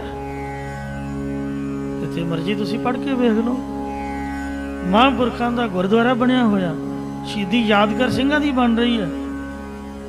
ਤੇ ਜਿੰਨੇ ਵੇਖੋ ਬੰਬ ਚਲਾਏ ਉਹਦੀ ਮੜੀ ਤੇ ਕੋਈ ਦੀਵਾ ਵੀ ਨਹੀਂ ਜਗਾਉਣਾ। ਕਬੂਤਰ ਬੈਠਾਂ ਪਏ ਕਰਦੇ ਨੇ, ਕਿਨਾ ਕਿਨਾ ਘਾਹ ਗਿਆ ਹੋਊਗਾ, ਕੋਈ ਸਾਲ ਬਾਅਦ ਉਹਨਾਂ ਦਾ ਆਪਦਾ ਹੀ ਫੁੱਲ ਚੜਾਏ ਤਾਂ ਚੜਾਏ। ਤੁਸੀਂ ਦੱਸੋ ਵੀ ਇੰਦਰਾ ਗਾਂਧੀ ਨੂੰ ਕੋਈ ਸਤਿਕਾਰ ਨਾਲ ਬੁਲਾਊਗਾ? ਬਿਲਕੁਲ ਨਹੀਂ। ਦੋ ਚਾਰ ਬੰਦੇ ਹੀ ਉਹਨਾਂ ਦੀ ਆਪਦੀ ਖੁਸ਼ੀ ਹੈ। ਉਹ ਮਹਾਂਪੁਰਖਾਂ ਸੰਤਾਂ ਨੂੰ ਸ਼ਹੀਦਾਂ ਨੂੰ ਸਭ ਦੁਨੀਆ ਨਤਮਸਤਕ ਹੋਊਗੀ। ਗੁਮਟਾਂ ਵਾਲੇ ਗੁਰੂ ਘਰ ਮਹਾਰਾਜ ਦਾ ਪ੍ਰਕਾਸ਼ ਕਥਾ ਕੀਰਤਨ, ਉਹਨਾਂ ਦੀ ਵਡਿਆਈ ਜੁਗੋ ਜੁਗ ਅਟਲ ਹੈ। ਸ੍ਰੀ ਗੁਰੂ ਤੇਗ ਬਹਾਦਰ ਮਹਾਰਾਜ ਦਾ ਸੀਸਗੰਜ ਗੁਰਦੁਆਰਾ ਸਾਹਿਬ ਬਿਲਕੁਲ ਉਸੇ ਸਥਾਨ ਤੇ ਸਿੰਘਾਂ ਸਰਦਾਰਾਂ, ਸਰਦਾਰ ਜੱਸਾ ਸਿੰਘ ਆਹਲੂਵਾਲੀਆ, ਸਰਦਾਰ ਬਘੇਲ ਸਿੰਘ, ਸਰਦਾਰ ਜੱਸਾ ਸਿੰਘ ਰਾਮਗੜੀਆਂ, ਉਹਨਾਂ ਉਸੇ ਸਥਾਨ ਤੇ ਗੁਰੂ ਕੀ ਇਮਾਰਤ ਉਸਾਰੀ। ਤੇ ਵੇਖੋ ਸਵੇਰ ਸ਼ਾਮ ਕਥਾ ਕੀਰਤਨ ਬੇਅੰਤ ਸੰਗਤਾਂ ਨਤਮਸਤਕ ਹੋ ਰਹੀਆਂ ਨੇ। ਗੁਣ ਗੋਬਿੰਦ ਗਾਇਓ ਨਹੀਂ ਜਨਮ ਆਕਾਰ ਥਕੀਨ। ਤੇ ਐਸੇ ਮਹਾਰਾਜ ਸੱਚੇ ਪਾਤਸ਼ਾਹ ਕਹੋ ਨਾਨਕ ਹਰ ਭਜ ਮਨ ਜਿਹ ਬਿਦ ਜਲ ਕੋ ਮੀਨ। ਜਿਨ੍ਹਾਂ ਪ੍ਰਭੂ ਦੇ ਭਾਣੇ ਨੂੰ ਮੰਨਿਆ ਔਰ ਮਹਾਰਾਜ ਦੇ ਗੁਣ ਗਾਏ, ਉਹਨਾਂ ਨੂੰ ਹੀ ਨਮਸਕਾਰ ਹੈ। ਜਿਨ ਕੋ ਪੁੱਤ ਪੁੰਨ ਹੈ, ਜਿਨ੍ਹਾਂ ਦੇ ਹਿਰਦੇ ਰੂਪ ਖਜ਼ਾਨੇ 'ਚ ਪਿਛਲੇ ਨਿਸ਼ਕਾਮ ਕਰਮਾਂ ਦਾ ਸਦਕਾ ਕੋਈ ਪੁੰਨ ਜਮਾ ਹੈ। ਧੰਨਵਾਦ ਸੁਬੀਤੀ, ਉਹਨਾਂ ਨੇ ਆਪ ਦੇ ਮੁਖ ਦੁਆਰਾ ਮਹਾਰਾਜ ਦੇ ਅੰਮ੍ਰਿਤ ਬਾਣੀ ਨੂੰ ਪੀਤਾ ਹੈ। ਉਹਨਾਂ ਦੇ ਮੁਖ ਦੇ ਵਿੱਚੋਂ ਅੰਮ੍ਰਿਤ ਨਾਮ ਦੀ ਸਿਫਤ ਹੀ ਨਿਕਲਦੀ ਹੈ। ਅੰਮ੍ਰਿਤ ਨਾਮ ਨੂੰ ਅੰਮ੍ਰਿਤ ਛਕ ਕੇ ਪੀਣਾ ਕੀਤਾ। ਨਾਨਕ ਨਾਮ ਧਿਆਈਐ, ਇਸ ਲਈ ਉਚਾਰਨ ਕਰੋ ਸਤਨਾਮ ਸ੍ਰੀ ਵਾਹਿਗੁਰੂ ਵਾਹਿਗੁਰੂ ਵਾਹਿਗੁਰੂ ਦਾ ਨਾਮ ਧਿਆਉਣਾ ਕਰੀਏ। ਹਰ ਜੁਗ ਜੁਗ ਭਗਤ ਉਪਾਇਆ, ਪੈਜ ਰੱਖਦਾ ਆ ਰਾਮ ਰਾਜੇ। ਤੋ ਹਰ ਨਾਖਸ਼ ਦੁਸ਼ਟ ਹਰ ਮਾਰਿਆ, ਪ੍ਰਹਿਲਾਦ ਤਰਾਇਆ। ਜਿਨ੍ਹਾਂ ਇਹ ਆਖਿਆ ਵੀ ਨਹੀਂ ਛੋਡੋ ਰੇ ਬਾਬਾ ਰਾਮ ਰਾਮ, ਵੀਰ ਔਰ ਪੜਨ ਸਿਓ ਨਹੀਂ ਕਾਮ। ਜਿਨ੍ਹਾਂ ਨਾਮ ਤੇ ਆਇਆ ਉਹਨਾਂ ਦਾ ਬਾਣੀ ਦੇ ਵਿੱਚ ਭਗਤਾਂ ਦੇ ਸਤਿਕਾਰ ਵਿਸ਼ੇਸ਼ਣ ਲਾ ਕੇ ਜ਼ਿਕਰ ਕੀਤਾ ਗਿਆ। ਔਰ ਜਿਨ੍ਹਾਂ ਨੇ ਦੁਸ਼ਟਪੁਣਾ ਕੀਤਾ ਉਹਨਾਂ ਨੂੰ ਦੁਸ਼ਟ ਲਿਖਿਆ ਹੋਇਆ। ਇਸ ਲਈ ਆਪਾਂ ਨੂੰ ਨਿੰਦਿਆ ਛੱਡ ਕੇ ਦੁਸ਼ਟਪੁਣਾ, ਫਾਈਟ, ਲੜਾਈ ਝਗੜਾ, ਚੁਗਲੀਆਂ, ਈਰਖਾ, ਵੈਰ ਵਿਰੋਧ, ਛਲ ਕਪਟ, ਝੂਠ ਤਿਆਗ ਕਰਕੇ ਮਹਾਰਾਜ ਦੇ ਨਾਮ ਨੂੰ ਧਿਆਉਣਾ ਚਾਹੀਦਾ। ਕਿਉਂਕਿ ਜਿਹੜੀ ਜ਼ਬਾਨ ਵਾਹਿਗੁਰੂ ਨੇ ਜਿਨ ਜੀਵਾ ਦਿੱਤੀ ਬੋਲੇ ਤਾਤ ਬਾਣੀ ਪੜ੍ਹਨ ਲਈ ਤੇ ਨਾਮ ਜਪਣ ਲਈ ਬਖਸ਼ਿਸ਼ ਕੀਤੀ ਹੈ। ਸਾਚਾ ਸਿਫਤ ਸੁਨਾਈ, ਜੇਕਰ ਸੱਚੇ ਨਾਮ ਨੂੰ ਧਿਆਉਣਾ ਕਰੀਏ ਤਾਂ ਹੀ ਸੱਚੇ ਸਿਫਤੀ ਪਰਮੇਸ਼ਰ ਦੀ ਸੁਨਾਈ ਪਹਿਚਾਣ ਹੁੰਦੀ ਹੈ, ਜਾਂ ਸੱਚੇ ਦੀ ਸਿਫਤ ਕਰਕੇ ਸੱਚੇ ਦੀ ਸ਼ਨਾਖਤ ਹੁੰਦੀ ਹੈ। ਵਾਹੋ ਵਾਹੋ ਸੱਚੇ ਪਾਤਸ਼ਾਹ। ਇਹ ਪੰਕਤੀ ਗੁਰਮੁਖ ਪਿਆਰੇ ਇਹ ਤਾਂ ਪੜ੍ਹ ਰਹੇ ਨੇ ਕਿਉਂਕਿ ਸ੍ਰੀ ਗੁਰੂ ਹਰਗੋਬਿੰਦ ਸਾਹਿਬ ਜੀ ਮਹਾਰਾਜ ਦਾ ਹੁਕਮ ਹੈ ਕਿ ਇਹ ਪੰਕਤੀ ਲਾਜ਼ਮੀ ਪੜ੍ਹਨੀ ਹੈ ਜਦੋਂ ਵੀ ਪੌੜੀ ਦੀ ਸਮਾਪਤੀ ਹੋਵੇ। ਸੋ ਗੁਰੂ ਹਰਗੋਬਿੰਦ ਸਾਹਿਬ ਦੇ ਹੁਕਮ ਮੁਤਾਬਕ ਵਾਹ ਵਾਹ ਸੱਚੇ ਪਾਤਸ਼ਾਹ ਇਹ ਪੰਕਤੀ ਪੜ੍ਹ ਰਹੇ ਹਾਂ। ਇਹ ਸੱਚੇ ਪਾਤਸ਼ਾਹ ਤੂੰ ਅਚਰਜ ਸਰੂਪ ਤੇ ਵਿਸਮਾਦ ਰੂਪ ਹੈ। ਤੂੰ ਸੱਚੀ ਨਾਈ, ਔਰ ਤੂੰ ਹੀ ਸੱਚੀ ਮਹਿਮਾ, ਸੱਚੀ ਆਵਾਜ਼ ਵਾਲਾ ਹੈ। ਸੱਚੇ ਤੇਰਾ ਨਾਮ ਹੈ, ਸੱਚੀ ਤੇਰੀ ਵਡਿਆਈ ਹੈ। ਸੋ ਉਹ ਕਿਆ ਸਲਾਹੀ ਕਰਮ ਜੰਤ, ਵੱਡੀ ਤੇਰੀ ਵਡਿਆਈ। ਅਸੀਂ ਤਾਂ ਤੁਸ਼ ਬੁੱਧੀ ਵਾਲੇ ਛੋਟੇ ਜਿਹੇ ਜੀਵ ਆ। ਤੇਰੀ ਵਡਿਆਈ, ਵੱਡੀ ਵਡਿਆਈ ਜਾਂ ਵੱਡਾ ਨਾਮ, ਵੱਡੀ ਵਡਿਆਈ ਜਾਂ ਸੱਚ ਨਿਆਓ, ਵੱਡੀ ਵਡਿਆਈ ਜਾਂ ਨਿਚਲ ਤਾਓ, ਵੱਡੀ ਵਡਿਆਈ ਬੁੱਝੇ ਸਭ ਪਾਓ, ਵੱਡੀ ਵਡਿਆਈ ਜਾਂ ਪੁੱਛਣਾ ਦਾਤ, ਵੱਡੀ ਵਡਿਆਈ ਜਾਂ ਆਪੇ ਆਪ। ਇੰਨੀ ਤੇਰੀ ਵੱਡੀ ਵਡਿਆਈ ਹੈ, ਆਪਾਂ ਨਹੀਂ ਇੱਕ ਜ਼ਬਾਨ ਨਾਲ ਕਰ ਸਕਦੇ। ਤੂੰ ਸੱਚੀ ਵਡਿਆਈ, ਸੱਚੀ ਮਹਿਮਾ ਵਾਲਾ ਹੈ। ਇੱਥੇ ਸਾਧ ਸੰਗਤ ਜੀਓ 10ਵੀਂ ਪੌੜੀ ਸਮਾਪਤ ਹੋਈ ਹੈ ਜੀ। ਭੁੱਲ ਚੁੱਕ ਮਾਫ ਕਰਨੀ, ਅੱਗੇ ਦੋਸ ਮਤ ਬਖਸ਼ਣੀ। ਨਾਨਕ ਨਾਮ ਧਿਆਈਐ, ਸੱਚ ਸਿਫਤ ਸੁਨਾਈ। ਵਾਹੋ ਵਾਹੋ ਸੱਚੇ ਪਾਤਸ਼ਾਹ, ਤੂੰ ਸੱਚੀ ਨਾਈ। ਵਾਹਿਗੁਰੂ ਜੀ ਕਾ ਖਾਲਸਾ, ਵਾਹਿਗੁਰੂ ਜੀ ਕੀ